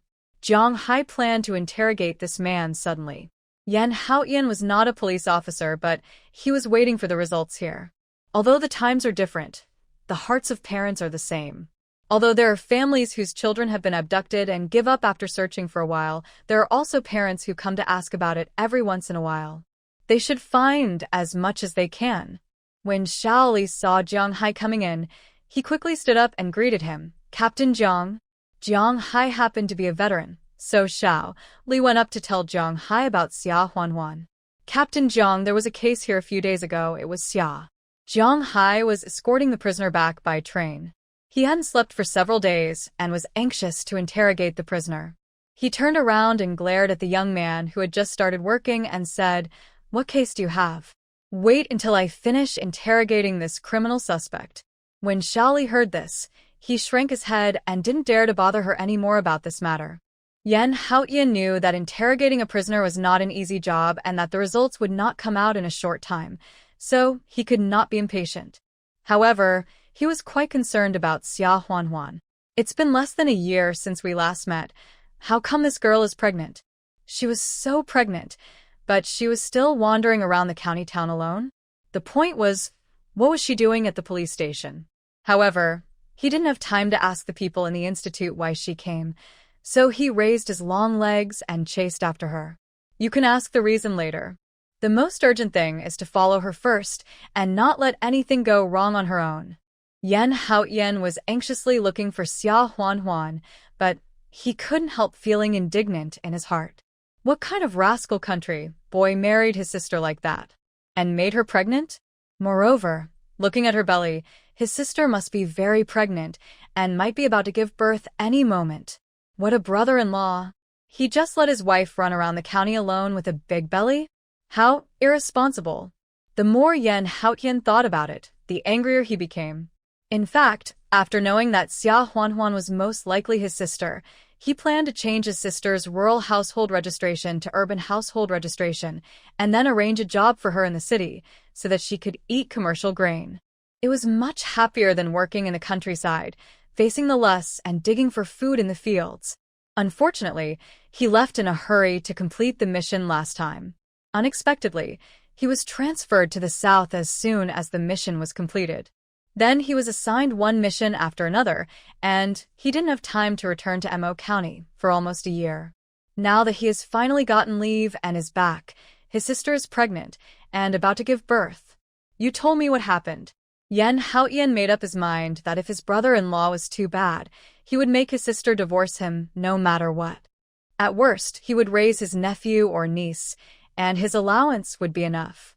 In short, don't let the girl suffer any injustice. Yan Haotian quickly caught up with Xia Huanhuan and saw her slowly walking towards the old town of the county.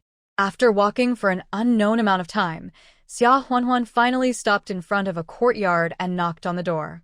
Lin Yuru came over to open the door, and after hearing what Xia Huanhuan said, She burst into tears again. Xia Huanhuan had no choice but to comfort her. Mom, don't be sad. The police will definitely handle this impartially. I've been running around all day and I'm hungry. Please make me a bowl of noodles. She didn't really want to eat noodles, but only when she cooked for her could Lin Yuru be a little distracted and not cry so much. Yan Haoyan looked at Lin Yuru with a complicated expression. Xia Huanhuan called her mom. Was she her mother-in-law? Or mom? If it was mom, then that meant that this old woman Was his mother? Yan Haoyan clenched his fists tightly, but he did not appear in front of them to recognize her. After all, the truth about his abduction that year has not been figured out yet. Yan Haotian asked the neighbors and learned that Xia Huanhuan and her mother didn't know it was her mother-in-law, so they rented the house, saying that they were waiting to give birth in the county hospital, and they didn't know more.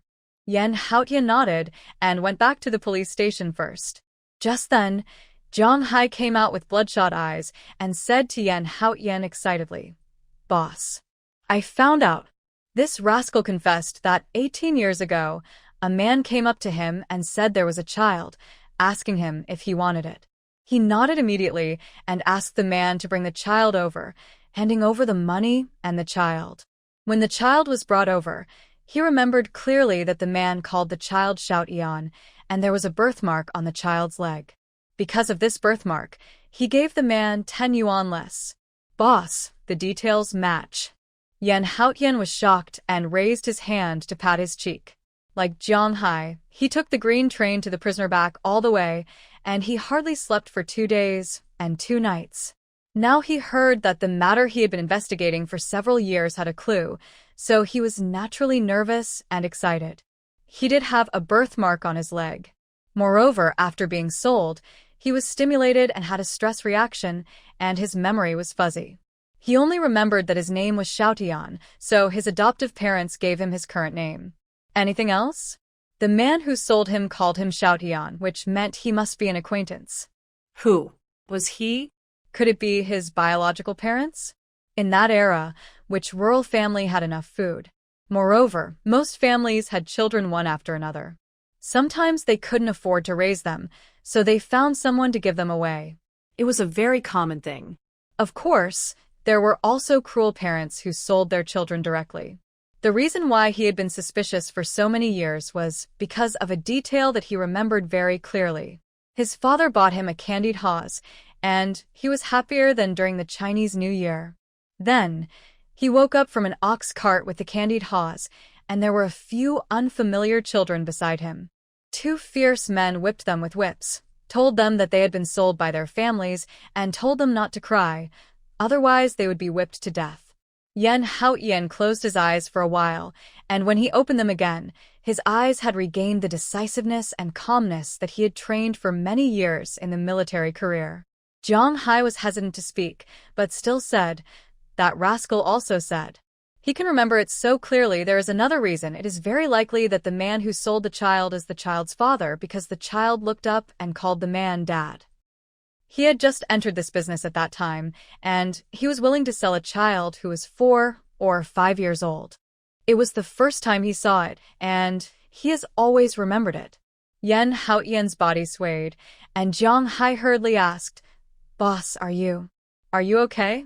Yan Haotian quickly covered up his gaffe and whispered, "I'm fine."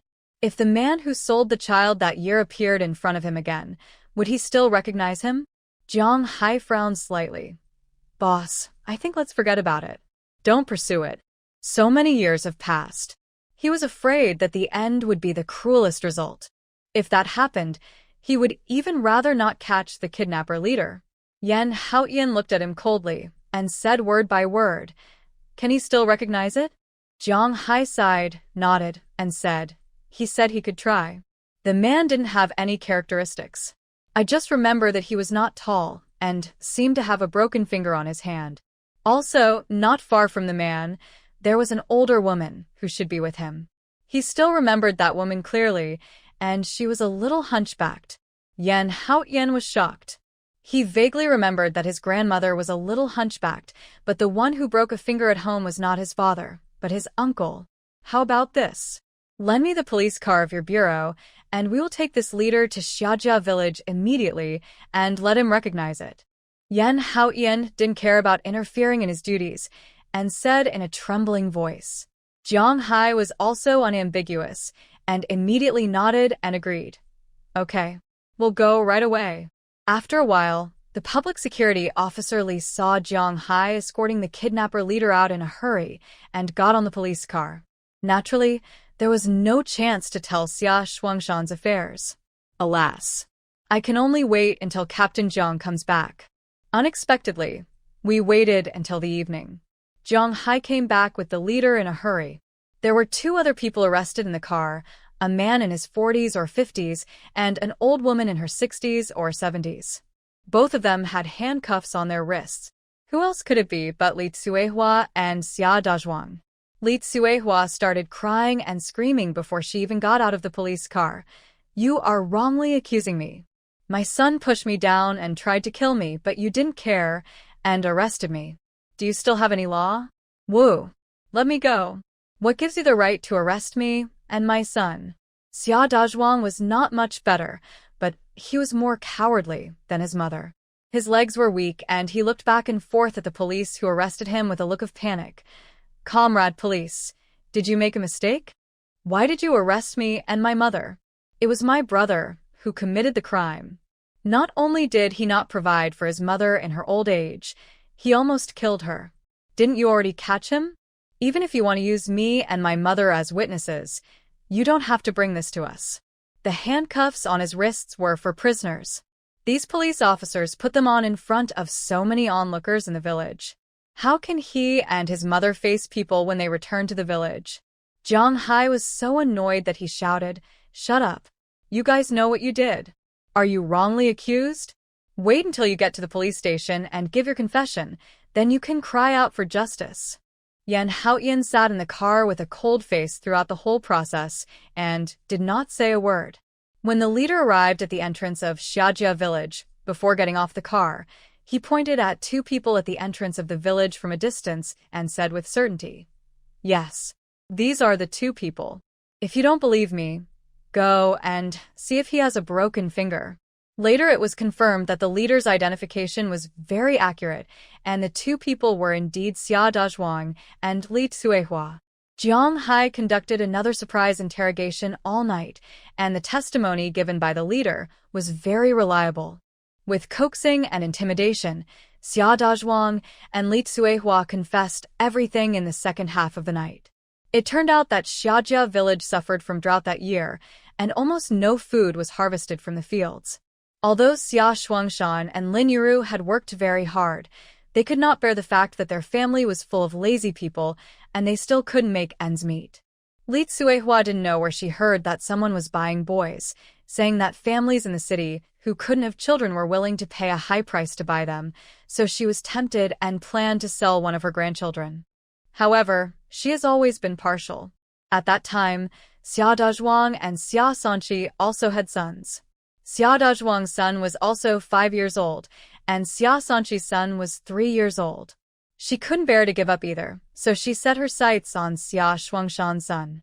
However, she also knew that no matter how filial her second son was, she would never agree to give her son away, so she and Xia Dazhuang thought of a way.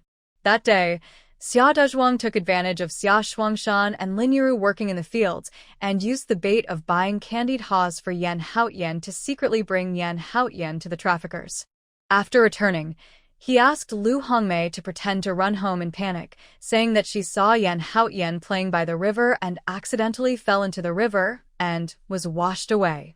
In order to avoid being exposed, he deliberately used candied haws to coax Yan Haoyan and asked him to call him Dad, so the traffickers misunderstood.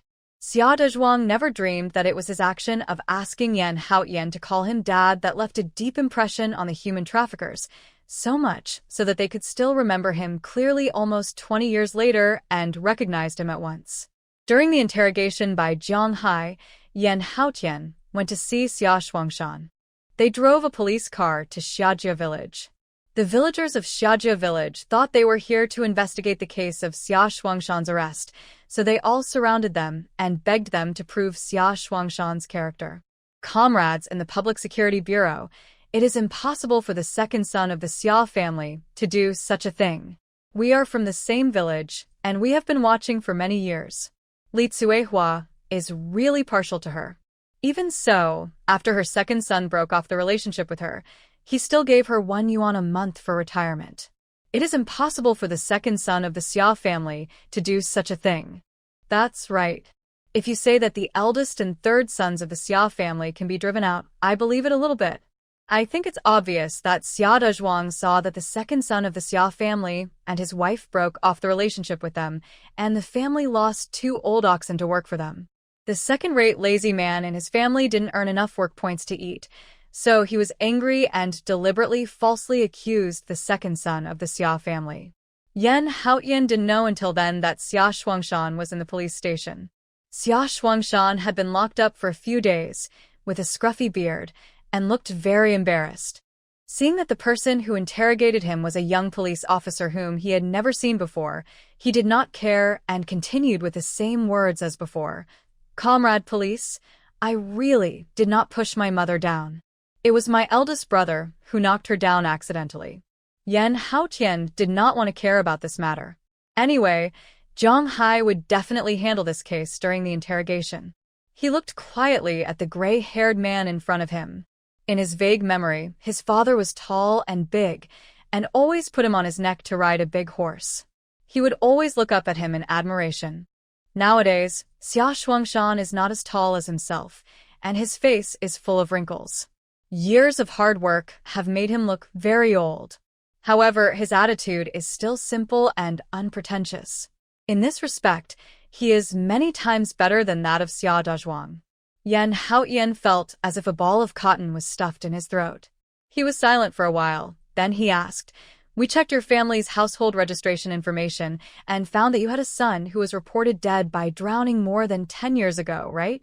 Xia Shuangshan didn't expect that after more than 10 or 20 years, someone would suddenly mention their dead child. He was stunned, and his lips began to tremble.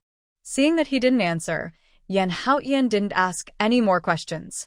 He had checked this household registration change record before and was not unfamiliar with it. Yan Haotian continued to ask calmly, "Do you still remember that you promised your son that you would buy him candied haws on his birthday? Did you buy it for him?" Xia Shuangshan looked as if he had seen a ghost. He stared at Yan Haotian with a pale face, his lips trembling even more. Suddenly, turbid tears welled up in his dry eye sockets. A grown man suddenly covered his face and started to sob. How could he not remember? He promised Xiao Yan that he would buy him candied haws on his 5th birthday.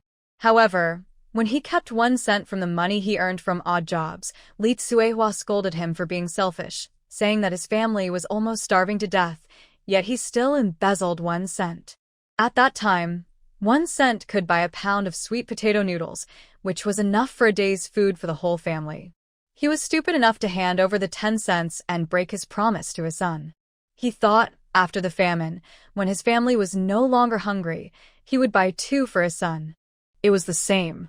Because of this, his son was angry with him and didn't talk to him for several days. Less than half a month later, the child fell into the water and drowned. He died without ever eating the candied haws he longed for. My poor child. He died without ever eating the candied haws he longed for. Why didn't I buy it for him? I really regret it. Xia Shuangshan cried and banged his head against the table.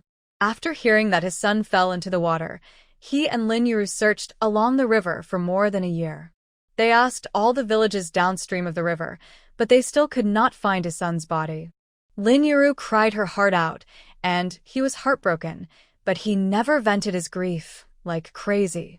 He just blamed himself silently in his heart for many years. Today, it broke out for the first time. The police outside the interrogation room saw Xia Shuangshan suddenly go crazy and hurried in to grab him, telling him to behave. Seeing Xia Shuangshan suddenly lose control like this, Yan Haotian couldn't control his emotions for a moment. He stood up suddenly and strode out of the interrogation room. Xia Shuangshan said that he had never bought candied haws for him to eat, which also confirmed that it was not him who sold him out that year. He originally thought that once he found out that he was abducted and had nothing to do with his biological parents, he could look them in the eye with confidence and tell them that he was their son. The family recognizes each other and reunites. When the time came, I realized that taking this last step was so difficult psychologically. Yen Haotian went outside to get some fresh air and stared at the moon in the sky in a daze. I didn't expect that I didn't retreat when facing the vicious enemy, but I was as cowardly as a quail when facing my own father. Yen Haotian couldn't help but sigh with both anger and amusement, and decided to wait for some time until he had calmed down and made mental preparations before talking about the matter of recognizing his relatives. Xia Shuangshan was taken back to the detention room by the police, and he was still crying with regret. Seeing a grown man crying like this, the police present couldn't help but be moved. Don't cry, too. Men don't cry easily. What can't you get over? Xia Shuangshan felt even more sad. How could he possibly get through this? His son is dead, and it can never be undone. No matter how much he regrets, it can't be undone. Candied haws. Candied haws at 1 cent each. Why didn't he buy them? Xia Shuangshan cried until the late night before he fell into a drowsy sleep. But after sleeping for a while, he suddenly woke up, sat up in bed, and without caring about anything else, rushed to the door like crazy and shouted loudly, "Comrade! Comrade! Can you help me find the police who interrogated me last night?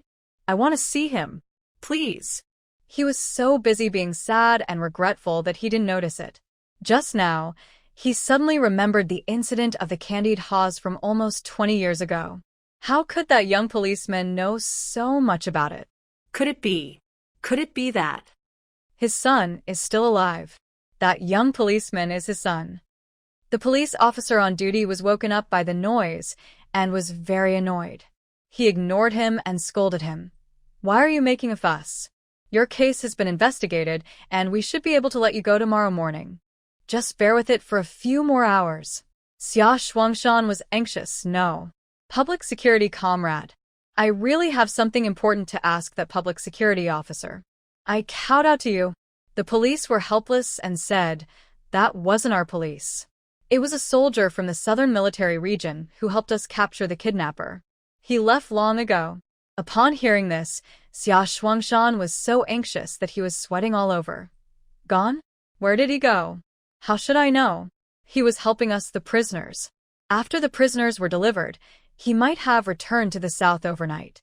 The color drained from Xia Shuangshan's face in an instant, and he seemed to have aged 10 years. But he quickly cheered up. "He is a soldier. As long as we know what he does and where his unit is, we can definitely find him. After finding the child, even if the child doesn't want to recognize him, he will have no regrets." At around 10 o'clock the next morning, Xia Huanhuan came to the police station again. This time, Jiang Hai received her personally. Jiang Hai smiled and asked, "You are Xia Shuangshan's daughter, Xia Huanhuan?" Although he had seen photos of the girl before, Jiang Hai was still amazed by her beauty when he met her in person. "I never thought that the boss had such a beautiful girl. Alas, it's a pity that she's already married." Xiao Li, who received Xia Huanhuan 2 days ago, introduced her attentively. "Comrade Xia, this is our Captain Jiang." Jiang Hai glared at Xiao Li and glared him away. Seeing that a new police officer, a captain at that, was receiving her, Xia Huanhuan was cheered up and nodded. "Yes. Captain Jiang, I am Xia Shuangshan's daughter. Are you going to start investigating my father's case?" Jiang Hai smiled and said, "It has been investigated clearly. It was your grandmother Li Tsuehua and your uncle Xia Dazhuang who falsely accused your father. Your father can go now." Xia Huanhuan couldn't help but stood up excitedly when she heard this. She originally thought that this case had attracted some attention and the handling speed had been accelerated, but in the end, the case was closed directly? What exactly happened that night? After a while, the police brought Xia Shuangshan out. Xia Huanhuan was shocked when she saw Xia Shuangshan. Xia Shuangshan's head was bleeding, and his eyes were red and swollen, as if he had been punched in the eyes twice. His clothes were also torn into a big hole, and the joints on the back of his hands were all covered in blood. Moreover, these injuries were obviously just sustained. Dad. What happened to you? Xia Huanhuan asked, glaring at Jiang Hai and the police angrily. Jiang Hai felt wronged and quickly waved his hands to explain, "Don't look at us like that. We can't beat anyone up. Even if he beat someone up, no one would notice it. Cough, cough, cough. It was your father who beat someone up. It took several of us police officers to pull him away.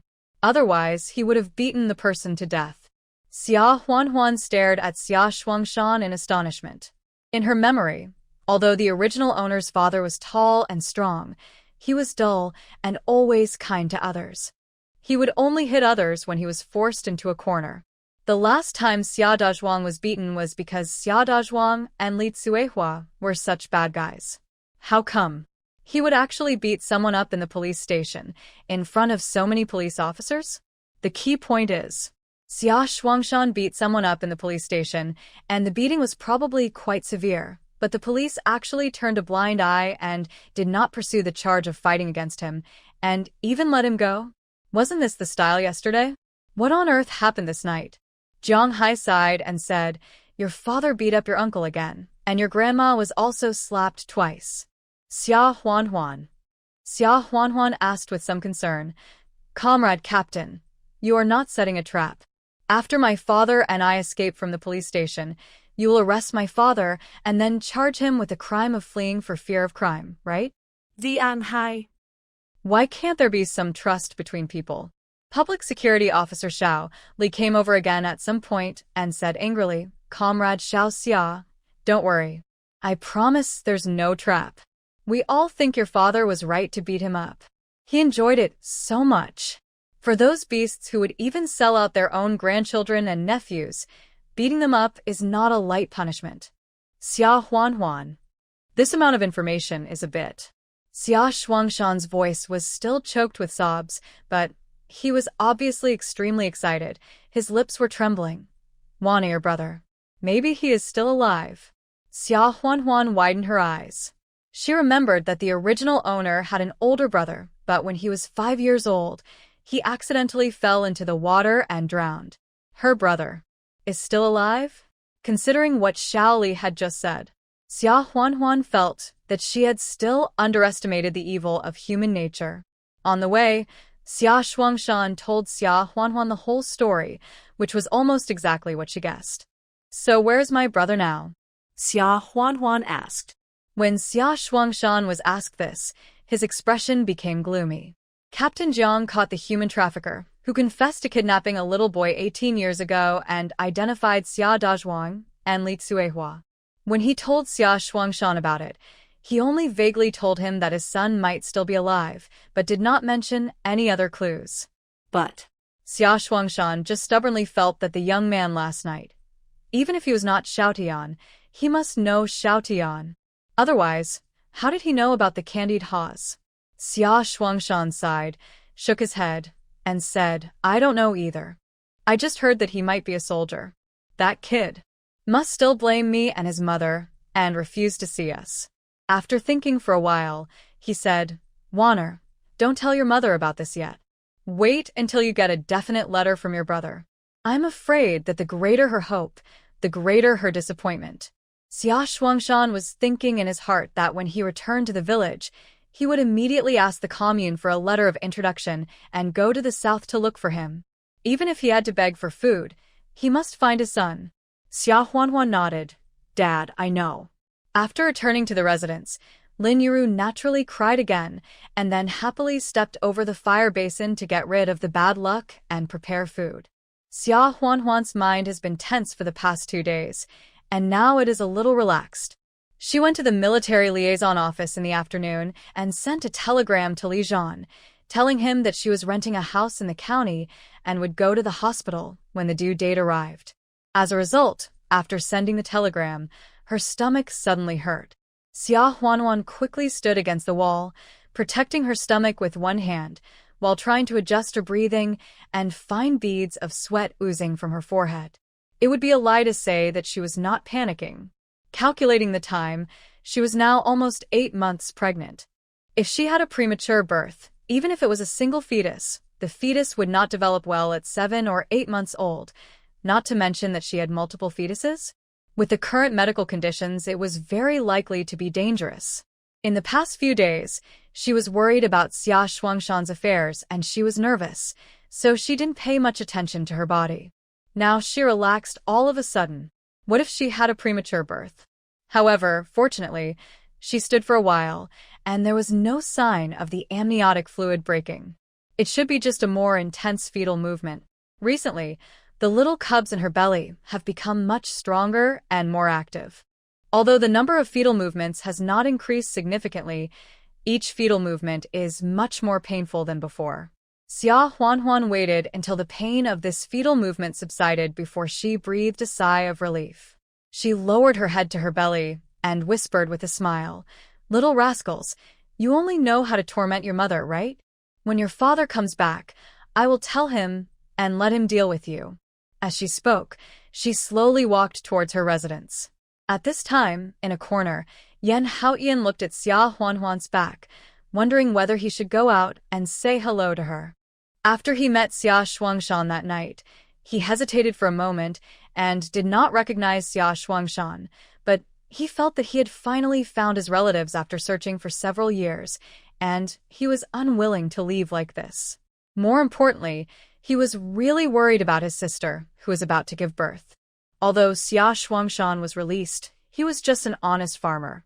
I'm afraid he had only been to the county town a few times.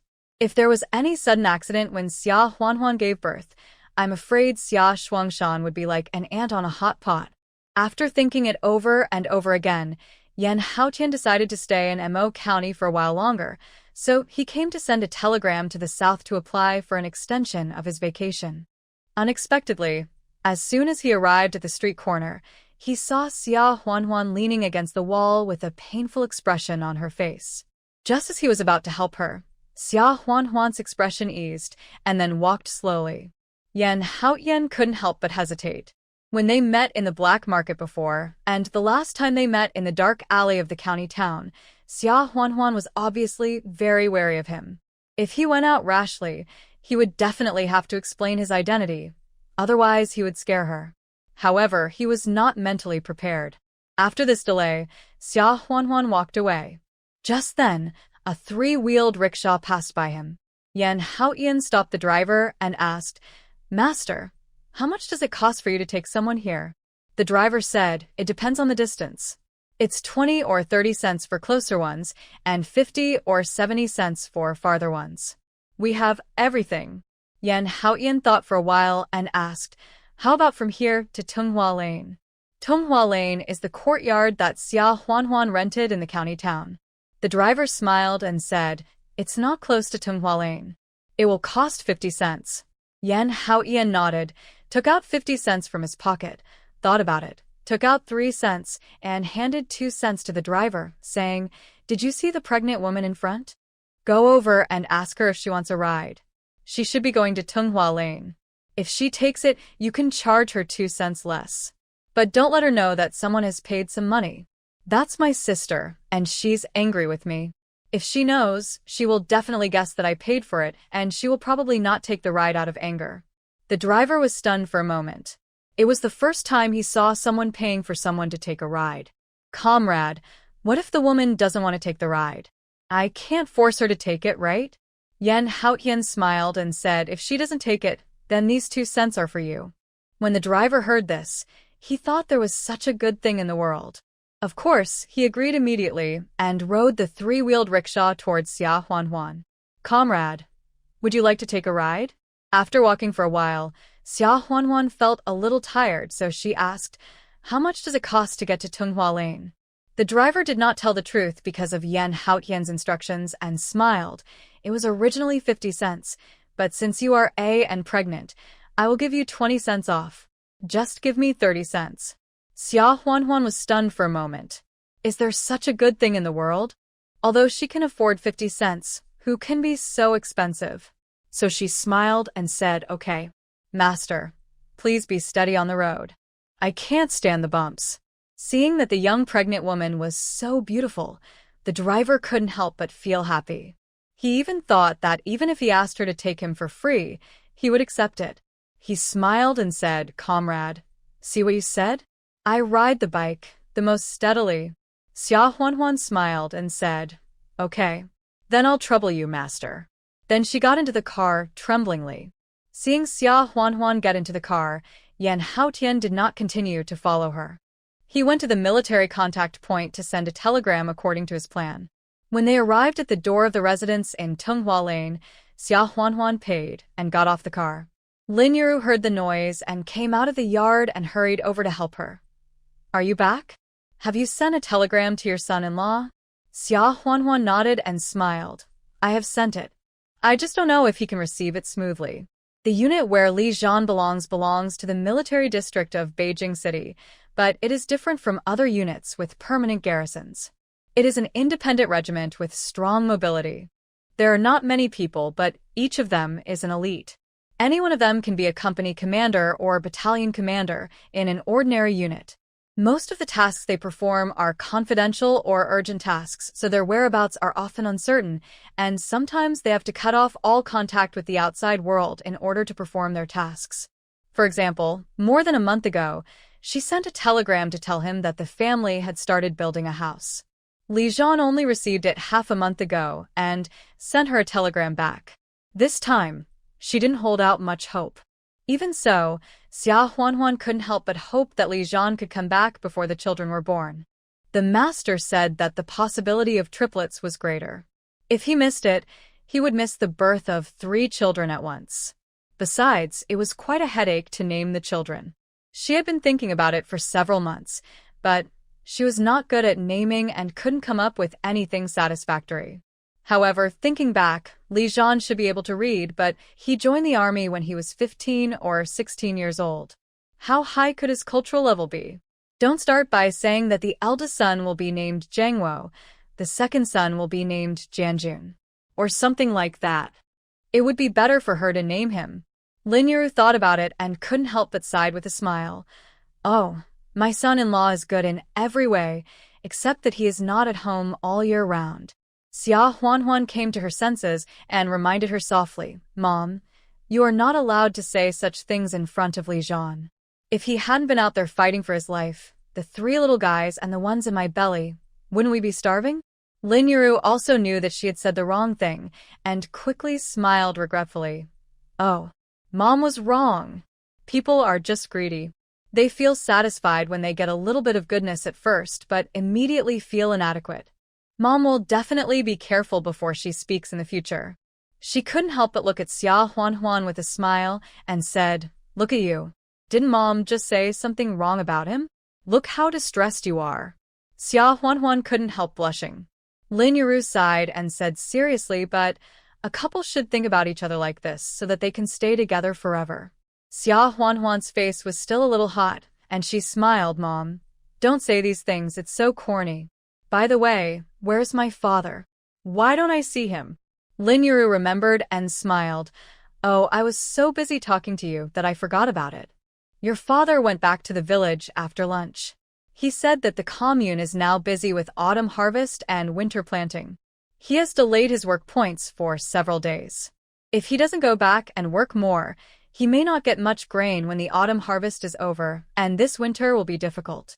Xia Shuangshan had another meaning, which he didn't reveal to Lin Yuru. He planned to go to the south to find his son after the autumn harvest and when he was not busy in winter. In the past, he was fine at home in winter. Winter was the time when everyone was rebuilding their houses or repairing pigsties and cow sheds. He could go out to do some work and earn a few dollars a day, so even if the food he got was not enough, he would have money to buy. Or he could go hunting in the mountains and eat meat from time to time. If he went to the south this year, the travel expenses alone would probably cost a lot. If there was not enough food in winter, there would be only Lin Yuru and her daughter with 5 or 6 children at home. Wouldn't they starve? Therefore, he could only work hard to earn work points in the past few days to get more food. Lin Yuru didn't know that her son might still be alive. She was happy that Xia Shuangshan was fine, alas. Your father is destined to be a hard worker and can't stay idle. But it's good for him to go back. We live in this county town and have to spend money as soon as we open our eyes. If he is idle at home alone, it will cost one more person's food and money. I don't know if his injuries are healed. How will he eat when he is alone at home? Xia Huanhuan could hear Lin Yuru's worry. She thought for a moment and said with a smile, Mom, calculate the time. I'm less than 8 months old. Originally, because of Dad's matter, I came to the county town early. Now that my dad has been released, I thought I should go back to the village first. After half a month, when the autumn harvest and winter planting are finished at home, our family can come over and bring the 3 kids with us. We can live in the county town peacefully and wait for me to give birth. Otherwise, not only will you worry about both ends, but I will also have to trouble my dad or third brother to send us food and vegetables.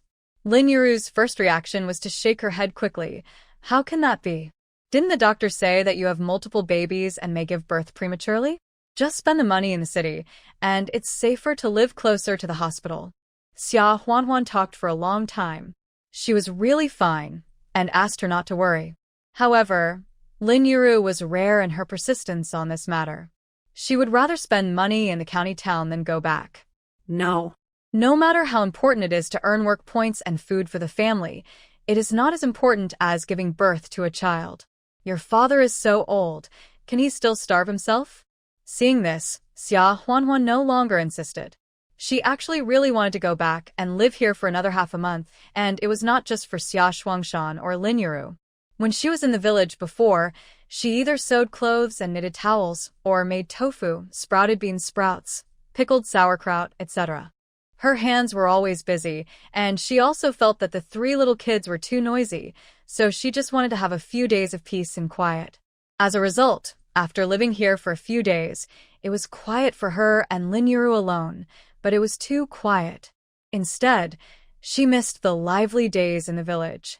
However, there was enough room here, and after the autumn harvest, she would let Xia Shuangshan bring the 3 kids to live together, and she could endure this half a month. The discussion of this matter came to an end, and Lin Yuru asked Xia Huanhuan to go back to the house to rest. You haven't had a good sleep these days because of your father's affairs. You have been running around outside. You should go to sleep for a while. Xia Huanhuan was really tired, so she nodded and smiled. Okay. I'll go to sleep for a while. Lin Yuru waited for Xia Huanhuan to fall asleep and started to get busy.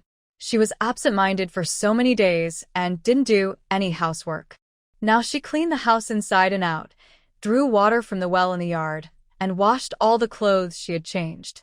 She took some sour beans from the pickled vegetable jar, went to the county butcher shop to buy a pound of meat, chopped it into meat stuffing, and planned to make dumplings for Xia Huanhuan.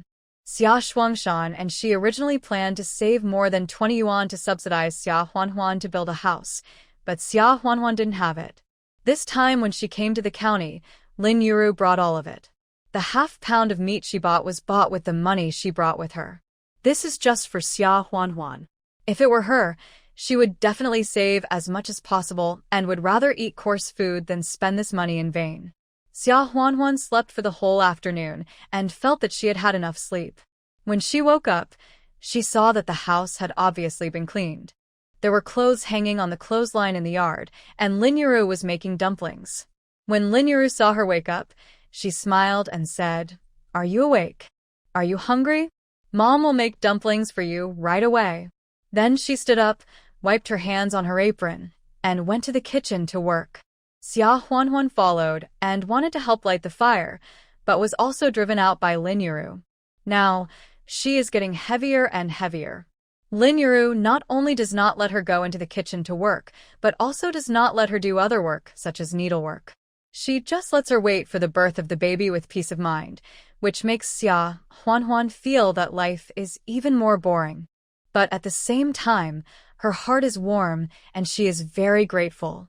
Since she became pregnant, if it weren't for the help of Lin Yuru and Xia Shuangshan, she would have collapsed from exhaustion long ago.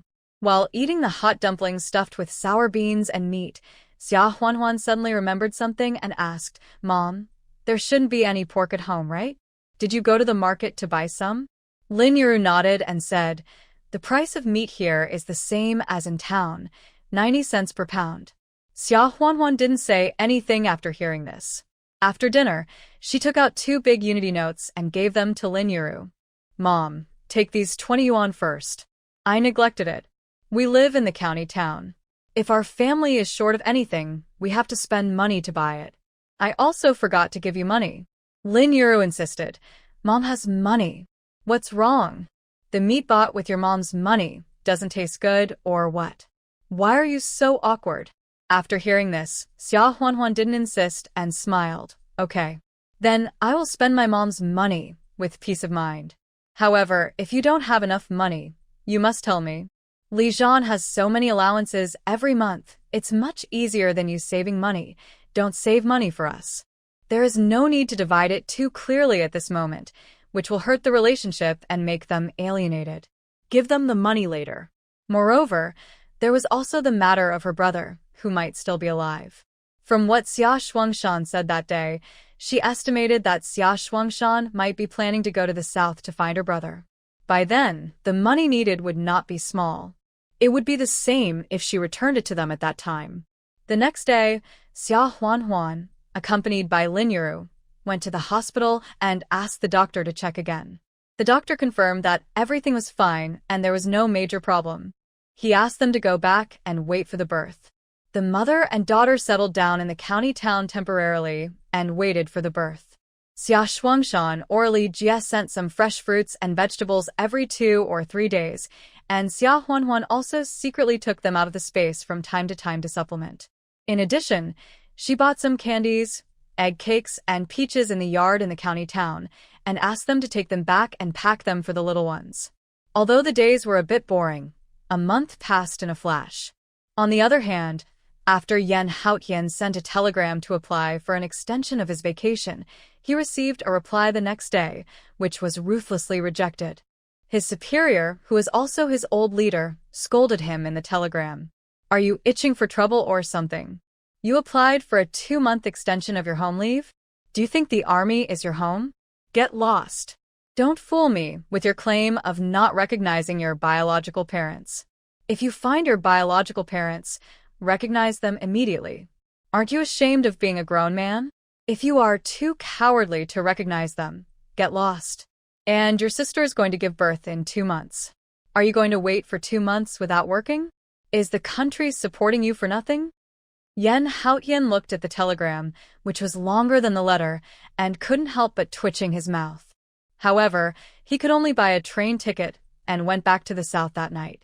The autumn harvest and winter planting in the village finally came to an end, and the commune began to distribute grain according to work points.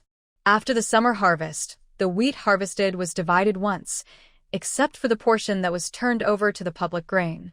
However, the amount after the autumn harvest was the largest, and there were many types of grain such as corn, sweet potatoes, cotton, peanuts, soybeans, mung beans, etc.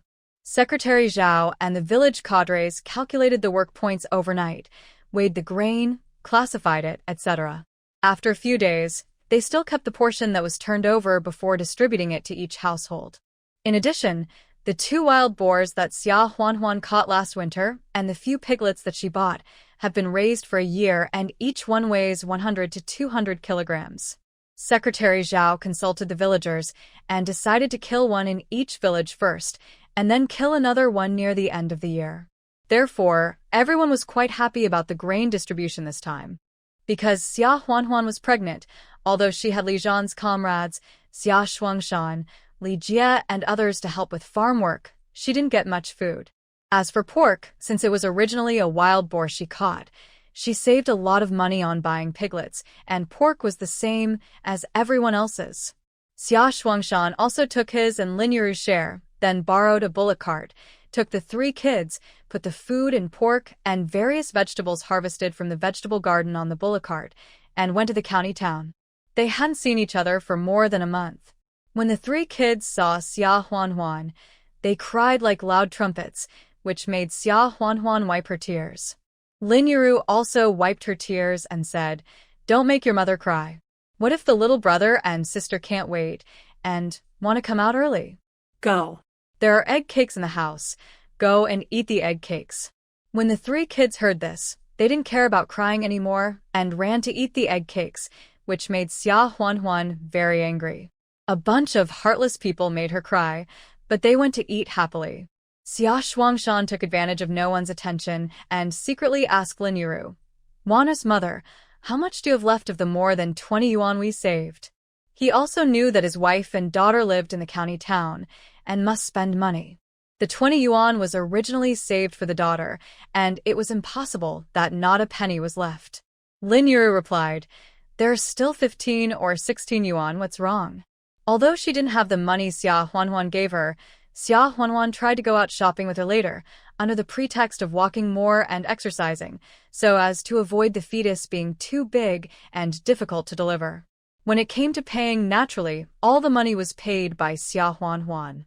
So, she didn't actually spend much of the money she had.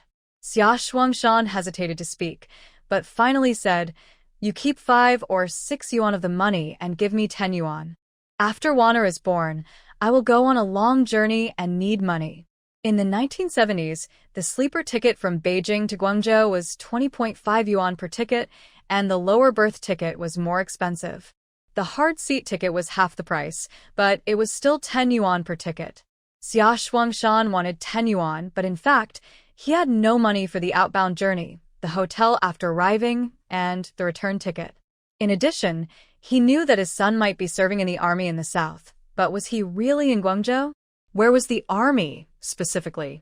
He didn't know anything. If Li Zhan was at home, he could ask about it, but now distant water can't quench immediate thirst. But even if the future is bleak, he must go on this trip. Lin Yuru was stunned for a moment. "What's the matter? Are you going on a long journey? Where are you going? How far? How long will it take?" Xia Shuangshan scolded vaguely. "Why do women ask so many questions? I have already mentioned it to Secretary Zhao, and the letter of introduction has been issued. I will leave after Juana gives birth." Lin Yuru was used to listening to the words of the man in the family. After being scolded, she did not dare to ask again. After thinking about it, she kept $1 of the 16 yuan and gave the remaining 15 yuan to Xia Shuangshan. "Here, a poor family is rich on the road. You should take more. Juana will not compete with ours." Seeing this, Xia Shuangshan's eyes were hot, and he quickly took the money and kept it to hide it. The 15 yuan was heavy, and it was all his hope to find his son. A few days after Xia Shuangshan brought the 3 little guys here, it was the beginning of winter, and the weather was getting colder day by day. A few days after the beginning of winter, it snowed, and Xia Huanhuan was more than 9 months pregnant. A thin layer of snow fell on the bluestone slabs in the yard. The 3 kids were the happiest. They got up early in the morning and ran to the yard to play. The house in the yard was big enough for them to live in. After Xia Shuangshan and the 3 kids came, Lin Yuru and Xia Huanhuan lived in the east room of the main house, while Xia Shuangshan and the 3 kids lived in the west room. When the weather started to get cold, Xia Huanhuan asked Xia Shuangshan to take the industrial coupons and money that Li Zhan had sent back before and go buy 2 coal stoves and coal briquettes. Lin Yuru was still worried about the money and said, "Just buy one. We'll only live here for a little over a month. It would be a waste to buy so many when we go home." Xia Huanhuan laughed and said, "Who said it's a waste? The village is even colder in winter. We bought one last winter, but the new house has been built. After I gave birth, we couldn't sleep in one room, so we had to sleep in separate rooms. If we don't put one in each room, won't it be freezing cold in winter? I'll put the remaining one in your room.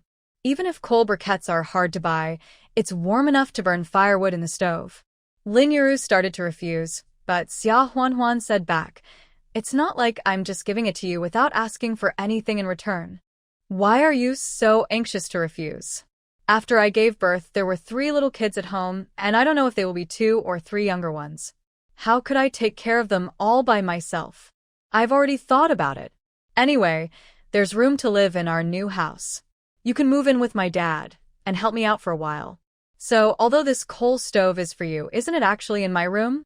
Besides, when the time comes, you will definitely have to sleep with 1 or 2 of the 3 little kids. You can resist the cold, but can they?" The house that Xia Shuangshan and Lin Yuru were assigned to in the Xia family was really simple, even though Xia Shuangshan later built a fence himself. It was just a room of about 10 square meters with a bed and a shaky dining table. It served as both a living room and a bedroom. Even meals were eaten sitting on the edge of the bed. The kitchen was a simple thatched house with adobe walls. Xia Huan had always wanted to improve their housing conditions. However, if a wife's parents live with her son-in-law in the countryside, they will be laughed at by others, so she never made it clear. But after she gave birth, Lulan's character was obvious to everyone in the village. She gave birth to multiple children, so if she brought her parents over to help her for a while, no one would gossip. Of course, it was impossible to give up the house in Xia village, otherwise it would be cheap for other Xia family elites. So they still let them lock it up and go back to live there from time to time. Lin Yuru had nothing to say, but she still felt sorry for the money. Alas, it's too expensive. A coal stove costs 15 yuan, and industrial coupons are required. 15 yuan took your father and I half a year to save. Lin Yuru remembered that Xia Shuangshan asked her for money 2 days ago, saying that he was going on a long trip. 2 coal stoves cost 30 yuan, which was twice the money she could give Xia Shuangshan. However, she and Xia Shuangshan had no intention of asking Xia Huan for money, so they didn't mention it. Her daughter was about to give birth, and she didn't want to worry about these things. When Xia Huan saw Lin Yuru talking about money, she looked worried. She remembered what Xia Wen had secretly told her 2 days ago, that her grandpa asked her grandma for money. She guessed that Xia Shuangshan wanted money because he was going to look for her brother who was kidnapped and missing. She just didn't know when he was going to leave. When she gave Xia Shuangshan the money to buy the stove, Xia Huan deliberately sent Lin Yuru away. After she gave Xia Shuangshan 30 yuan and the industrial voucher, she took out another 100 yuan and said softly, "Dad, take this 1 yuan too." Xia Shuangshan was stunned for a moment and subconsciously wanted to refuse. Before he could speak, Xia Huan said, "Dad, don't be so quick to say no. Let me ask you, are you planning to go to the south to find my brother without telling my mom? I heard from Xia Wen that you asked my mom for money. When you go out, you should bring more money with you so that you can at least have money for accommodation and meals, right? Otherwise, the 15 yuan my mom gave you may not even be enough for the round-trip fare. Do you plan to sleep on the roadside and beg to find my brother?" Xia Shuangshan couldn't help looking embarrassed when he saw that his daughter had seen through the thing he had intended to hide. He chuckled twice and said, You guessed it? Alas. I also know that you are about to give birth. When I leave, you and your mom will be left at home. It must be difficult. But your brother has been away for more than 10 or 20 years. If he is still alive, I would like to go find him." As he spoke, the eyes of a grown man were still red. Xia Shuangshan said quickly, "But Dad will definitely wait until you give birth and send you and the cubs back to the village safely before leaving." Xia Huan smiled and said, "Dad, I didn't argue about this. I know you can't let go of my brother. Otherwise, you wouldn't have given you this 100 yuan, right?"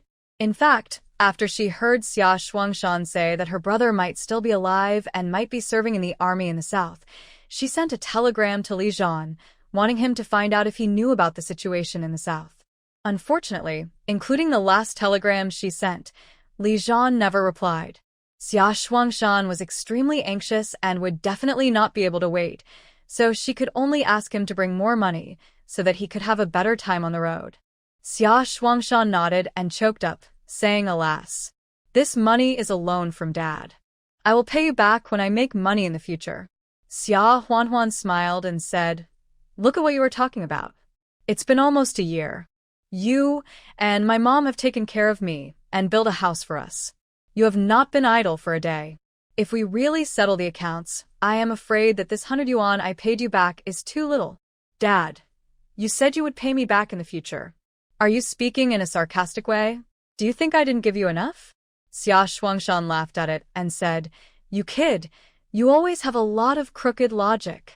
Xia Shuangshan took the money to buy a coal stove and stuffed the 100 yuan that Xia Huan gave him into the pocket on the chest of his patched old Zhongshan suit. The county town is not big, but the supply and marketing cooperatives that sell all kinds of things are now concentrated in the staff building. Xia Shuangshan went through the old city, which is equivalent to crossing the county town, and he just passed the railway station in the center of the county. Xia Shuangshan was thinking of going to the train station to ask about the train schedule to Guangshi, the ticket price, and how many days in advance to buy tickets so that he would have a good idea in his mind and leave immediately after Xia Huanhuan was born. Because there are textile factories and wood processing factories in Mo County, finished cloth and processed wood must be transported to other places by train for sale, so the train station is not small. In addition, there are many foreign workers here, which makes the train station always bustling and very lively. Bustling, it is chaotic. As soon as Xia Shuangshan entered the train station, he was spotted by a gang of pickpockets. They have been entrenched in crowded and noisy places like train stations for many years. Who is not vigilant and who is a big fat sheep can be seen at a glance. Although Xia Shuangshan's clothes are patched, he looks like a mud leg from the countryside, but it does not prevent him from carrying a huge amount of money. Apart from other things, the nervous expression on Xia Shuangshan's face and the small movements of trying to protect his chest pocket intentionally or unintentionally betrayed him completely. The pickpocket gang had their own method. First, they found someone near Xia Shuangshan, who suddenly cried out in despair that his money had been stolen, prompting Xia Shuangshan to check if his money was still there. After they determined where he had put the money, the next step was easy. They sent a skilled pickpocket to gently bump Xia Shuangshan's shoulder, then pretended to apologize. In just 1 or 2 minutes, the money in Xia Shuangshan's pocket was theirs. Xia Shuangshan was still unaware of this, and went to the ticket office to queue up and ask about the ticket. "Comrade, how much is a hard seat ticket to Guangzhou?" "A hard seat will do. If you don't have one, a standing ticket will be fine." The conductor didn't even look at him and asked coldly, "A hard seat ticket is 10 yuan and 22 cents, and the standing ticket is the same price. Which day do you want to buy the ticket? Give me the letter of introduction and the money." Xia Shuangshan was embarrassed by the question. "I don't know yet. It will probably be half a month or a month later. I don't have the letter of introduction with me." The conductor turned around impatiently when he heard it. "You don't even know which day you want to buy the ticket, and you don't have a letter of introduction. Why are you coming here to ask? You are delaying other customers from buying tickets. Don't blame me for reminding you. It's almost the end of the year, and tickets are hard to buy. Hurry up and make a time before coming back." It was Xia Shuangshan's first time to buy a train ticket, and he didn't dare to ask any more questions. He agreed timidly and quickly gave up his seat to the people queuing behind him. As soon as he came out, he remembered that he should ask if he could buy the ticket in advance, a few days in advance. This was what Xia Huanhuan told him. If he bought it in advance, he could buy a hard seat. Otherwise, the price of a hard seat and a standing ticket would be the same. It was a big loss just because he bought it late. It would take more than 30 hours to get to Guangzhou. Who could afford a standing ticket? Xia Shuangshan hurried back and wanted to ask one more question. Unexpectedly, in just a minute, the people in the queue behind him started to scold him for cutting in line, and the ticket seller was also indifferent to him. Xia Shuangshan blushed and explained awkwardly, Comrade, I just queued up. I just want to ask one more question." The ticket seller was impatient and immediately screamed, "I don't care if you have queued before. If you are out of the queue, you have to queue again. Peasants are peasants, and they have no manners wherever they go." Xia Shuangshan felt aggrieved and angry, but he finally held back and turned away. The city dwellers eat the food grown by these country folks, and they don't have to worry about starving all year round, but in the end they still have to look down on them.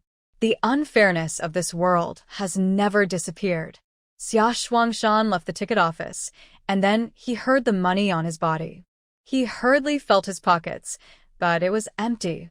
The 30 yuan he needed to buy a coal stove, the industrial coupons, and the 100 yuan Xia Huanhuan gave him were nowhere to be found. Xia Shuangshan felt dizzy all of a sudden. His face turned pale, and his legs and feet were weak. With trembling hands, he hurriedly took off his patched clothes and felt all the pockets on his clothes. But where could he find it? He even didn't know when he lost his money. 130 yuan. He worked for a year and only saved 20 yuan. 130 yuan would take him 6 or 7 years to earn. More importantly, that was the money he needed to find his son. Now that the money was gone, How could his son find it? Xia Shuangshan suddenly stood there in a daze as if he had lost his soul, and then suddenly fell to the ground with a thud. At this time, a tall figure had just returned to the door of the ticket office and was looking inside, as if looking for someone.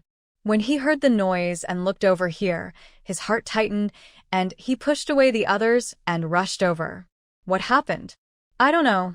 I just saw him searching his pockets in a hurry, and then he fell head first. Oh. Maybe the money on his body was stolen by a pickpocket? I heard that there was also a person who fell headfirst after his money was stolen 2 days ago, and he died. Hurry up and pinch his renjong to save him. Oh. Those pickpockets are really evil.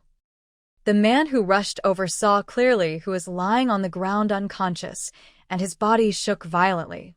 Then, he didn't care about hesitation and awkwardness, and pushed away the people around Xia Shuangshan, and then pinched his renjong while pressing his chest hard, trying to save him. While rescuing, he shouted loudly, "Hey, wake up. I found your money. It's not lost." Xia Shuangshan still did not move. The man was so anxious that his voice trembled, and he shouted hoarsely, "Dad, wake up. I'm Xiao Tan. I'm your son. Don't scare me." It turned out that this man was Yan Haotian. Yan Haotian went back to the south, and after staying in the army for more than a month, the old leader kicked him here again, nominally temporarily seconded to the army here for half a year. Yan Haotian certainly knew that this was because the old leader sympathized with him for not recognizing his relatives last time, and his sister was about to give birth, so he deliberately arranged this seconded job for him so that he could stay close to his family and take care of them. When he got off the bus and left the station, he noticed a few suspicious people, so he followed them quietly and went to the ticket office. It happened that the accomplice of the pickpocket who stole Xia Shuangshan was hurriedly walking towards the dark alley outside to meet up with his accomplice. However, Yan Haotian only saw Xia Shuangshan's back, but did not recognize him for a moment. In order to catch them all in one fell swoop, Yan Haotian did not immediately step forward to subdue the pickpockets, but quietly followed them without making a sound. After those people found that they had touched 130 yuan and industrial coupons from Xia Shuangshan, they were so excited that their eyes lit up. At this moment, Yan Haotian came out and knocked them all down in a few seconds. Then, he searched out all the money that those people had stolen from Xia Shuangshan, walked to the sales hall, and returned it to the person who was stolen. Unexpectedly, the person who was stolen turned out to be Xia Shuangshan. I don't know if it was because of Yan Haotian shouting that Xia Shuangshan finally opened his eyes faintly. Seeing this, Yan Haotian was afraid that he would be too shocked and faint again, so he quickly stuffed the thick 13 big Unity and industrial coupons into his rough hands and said loudly, "I found the money for you." Those pickpockets have also been caught. In that era, there were many people who died suddenly because they lost 5 or 10 yuan or committed suicide because they couldn't bear it. What's more, the stolen money was 130 yuan. Yan Haotian couldn't help cursing himself in his heart. He was a grown man, but he was hypocritical. It was not easy to find his biological parents, and it was confirmed that they were not the ones who sold him to human traffickers. Why was he so cowardly that he didn't recognize them? If Xia Shuangshan couldn't be saved in front of him now, he would never forgive himself for the rest of his life. Xia Shuangshan looked at Yan Haotian blankly at first. He vaguely heard that someone seemed to call him Dad and said that he was Xiao Tian and his son. Did God really take pity on him and send his son back? When he saw Yan Haotian clearly, Xia Shuangshan suddenly widened his eyes and his lips trembled even more. "Comrade, it's you." It's really you. You are really? He tightly grasped Yan Haotian's hand and shouted excitedly with a trembling voice. At the end, he still couldn't believe it was true. He couldn't even say the key part. His eyes quickly turned red and tears streamed down his face. Yan Haotian couldn't help being moved. Countrymen are very concerned about their reputation. However, this honest farmer cried like a child in front of him for the second time. And both times, it was because of his son, because him. Yan Haotian nodded, tightly held Xia Shuangshan's hand, and said affirmatively, "Hey, it's me. I am Xiao Tian, your son." After getting a positive answer, Xia Shuangshan no longer cared about the embarrassment in public, hugged Yan Haotian, and said in a trembling voice, "Xiaotian, it's really you. It's really my son." Yan Haotian felt very embarrassed, so he pulled up Xia Shuangshan, who was so excited that he was incoherent, and said, "Dad, let's go back first." The onlookers saw the tragedy turned into a comedy of father and son recognizing each other, and they couldn't help but applaud enthusiastically and watch the father and son leave the train station. After leaving the train station, Xia Shuangshan's initial excitement temporarily subsided, and awkwardness inevitably arose between the two grown men. After a long silence, Xia Shuangshan coughed awkwardly twice and said, "Ahem. Well, let us go home first. Your mother and your sister haven't found you yet. If your mother knew that you were not drowned, she would definitely faint with joy. And your sister is going to give birth in a month, and our family is now living in the county town."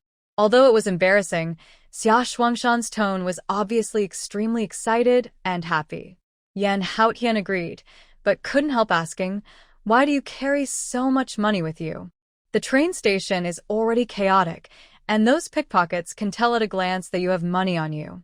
Xia Shuangshan sighed in fear and said, "Alas, I have never been far away, so I wanted to ask how to buy tickets and how much they cost. Your sister asked me to buy a coal stove and gave me 100 yuan for my expenses. I was in a hurry and didn't leave it at home, so I brought it with me. Who would have thought?" After saying this, Xia Shuangshan remembered that Xia Huanhuan asked him to buy a coal stove, so he dragged Yan Haotian to buy a coal stove first. Two grown men, especially father and son who had not seen each other for many years, could not immediately talk to each other about their recent situation like women. In the awkward silence, they bought the stove and returned to Tunghua Lane. As soon as they arrived at the entrance of the lane, they saw Lin Yuru rushing out with a panicked look on her face, knocking anxiously on the door of the family next door. While knocking, she shouted loudly, "Is anyone there? Please open the door. My daughter is about to give birth. Can you help me find a car to take my daughter to the hospital? Is anyone there?" It happened that the family was not at home today. Lin Yuru knocked for a long time, but there was no response. She was about to cry. Xiaowen also ran out. She didn't cry even after falling down. She immediately got up and knocked on another door, also crying loudly, "Please save my mother. My mother is about to give birth. Please help take my mother to the hospital." In the room, Xia Huanhuan covered her stomach, sweating all over her head and her face pale. Her stomach was tightening and painful, and the pain was getting stronger and stronger. Even compared with the most intense fetal movement in the past, it was not of the same level of pain. Xiaowu and Beibei surrounded her and couldn't help crying loudly in fear. Xia Huanhuan didn't even have the strength to comfort them that she was fine. After the snow, she actually planned to wait for Xia Shuangshan to buy the coal stove, and then she would go to the hospital to wait for the birth. Otherwise, if it snowed again, the road would be even more difficult to walk on. If she slipped and fell, it would be a big deal. Who would have thought that before Xia Shuangshan came back, she suddenly started to have abdominal pain and contractions? The only thing to be thankful for was that the amniotic fluid should not have broken yet. Otherwise, it would be too late to rush to the hospital. But even so, Xia Shuangshan was not at home, and Lin Yuru and the three little kids had no way to deal with it. Xia Huanhuan even began to consider whether to teleport directly to the hospital through space. No. Wouldn't she be dissected like a little mouse? All the people living in this area had moved away, so Lin Yuru and Xiaowen knocked on several doors, but couldn't find anyone, and they were almost crying in anxiety. Xia Shuangshan and Yan Haotian rushed over to ask what happened. After listening to Lin Yuru's words, the two rushed into the house to check on Xia Huanhuan. Yan Haotian calmed down a lot. He made a prompt decision, removed the door panel at home, and then laid a quilt. He carried Xia Huanhuan to the door panel and wrapped her in the quilt. He was afraid that she would fall when he carried her, so he tied her up with ropes several times. He and Xia Shuangshan carried Xia Huanhuan to the hospital one after the other. At the same time, Yan Haotian turned to Lin Yuru and said, "Mom, Go to the police station quickly and tell them that Yan Haotian asked you to find them. Ask them to drive over to Tunghua Lane. The county hospital is also in the new urban area where the staff buildings are concentrated. If they just walk, Xia Huanhuan will give birth on the way. Lin Yuru was stunned for a moment after hearing Yan Haotian's address to her. She felt that something was wrong, but in panic, she didn't realize what was wrong for a while, so she nodded desperately, then turned around and rushed to the police station. Before Xia Shuangshan was arrested, she had been to the police station, so she knew the way and soon ran there breathlessly. Now it was related to the safety of her daughter and grandchildren. She didn't care about being afraid of those in uniforms. She rushed in and grabbed a young policeman, shouting breathlessly, "Comrade, please save my daughter." Coincidentally, the policeman who was caught was Shaoli, but he didn't remember Lin Yuru anymore. He had to support her and asked with concern, "Andy, don't worry. Take a breath first. What happened to your daughter? Is she in any danger?" Lin Yuru still couldn't control herself and cried anxiously, "My daughter is about to give birth. Please." She recalled what Yan Haotian told her, asking her to say that it was Yan who asked her to come and find him, asking for a car. Yan. She was so anxious that she couldn't remember it at all. Lin Yuru burst into tears. "Car. Can you Send my daughter to the hospital." Shaoli heard her speak in a disjointed and chaotic manner, but he could tell that she was having a difficult birth or something, so he quickly asked, "Annie, is your daughter having a difficult birth? Where is the place? I'll go ask my superiors." Although their police station was equipped with a police car, it was only used when there was a major criminal case arrest mission, and most of the time, everyone rode bicycles to perform official duties. Shaoli had only been in the police station for a few months, so he naturally had no right to decide whether the car could be used. When Lin Yuru heard that she had to ask for permission from her superiors, she cried even harder, but she still choked up and said, "My daughter is in Tunghua Lane." When she said this, Jiang Hai, who had not paid attention to this place and was on his way to the train station to catch a group of pickpockets who were busted by someone, stopped and asked suspiciously, "Tunghua Lane. are you Xia Huanhuan's mother?"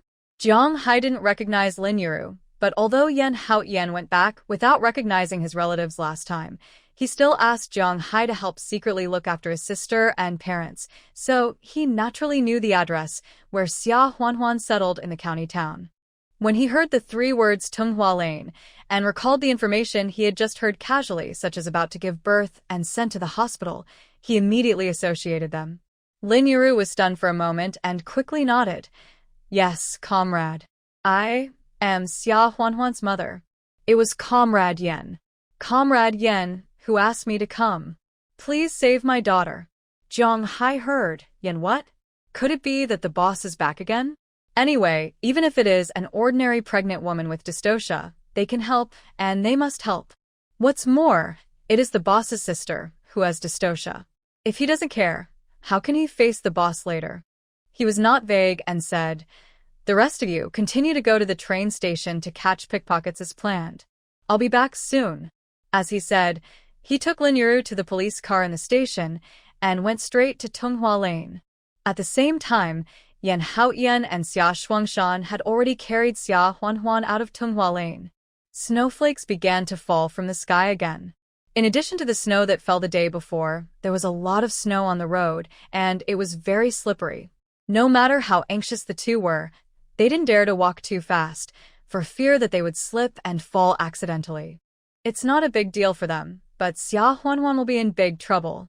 However, even though they walked slowly, the 3 kids could hardly keep up. Xiaowen held Xiaowu in one hand and Beibei in the other, and the 3 kids followed behind breathlessly, falling down from time to time. Xiaowu and Beibei were crying out of fear, but Xiaowen whispered a few words to them and they didn't dare to cry even after falling down. They just tried their best to catch up with their mother. Xia Huanhuan was covered in sweat, and the contractions were getting more and more intense. She tried her best not to scream out in pain. As he looked back a little, he saw the 3 little kids were getting farther and farther away. He was anxious and said with all his strength, Dad, slow down. The three little kids are still following. I can still hold back if I lose them in a while. Xia Shuangshan and Yan Haotian looked back and saw the three little kids. They couldn't help but said anxiously, "Oh, how come these three little ancestors followed us? Where can I take care of them?" Xia Shuangshan turned around and yelled, "Shaowen, take your brothers and sisters home and wait. Your mother and I will be back soon." Shaowen stopped walking with his brothers and sisters after hearing this. They wanted to follow, but didn't dare to. Xiao Wu and Bei Bei looked up at Shaowen with red eyes. Brother. Wu. I want my mother." Xia Huanhuan saw that the three little kids stopped following. The three small figures stood at the entrance of the alley, looking lonely and helpless, and she was very worried. But soon, another wave of pain forced her to ignore these.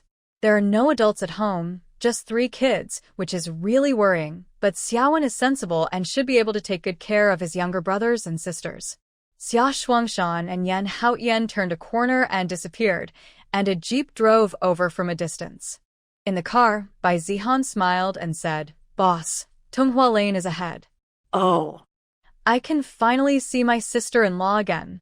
Li Zhan gave him a warning glance. "My wife. You are so happy." Bai Zihan shrank his head, but couldn't help but said, "Captain, why didn't I see that you are so petty before? That's your wife. Isn't she my sister-in-law? I am happy. Am I happy for you, boss? Hee."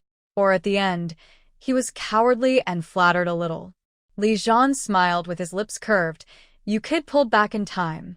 When the jeep was almost at the entrance of the alley, Li Zhan saw three small figures standing at the entrance.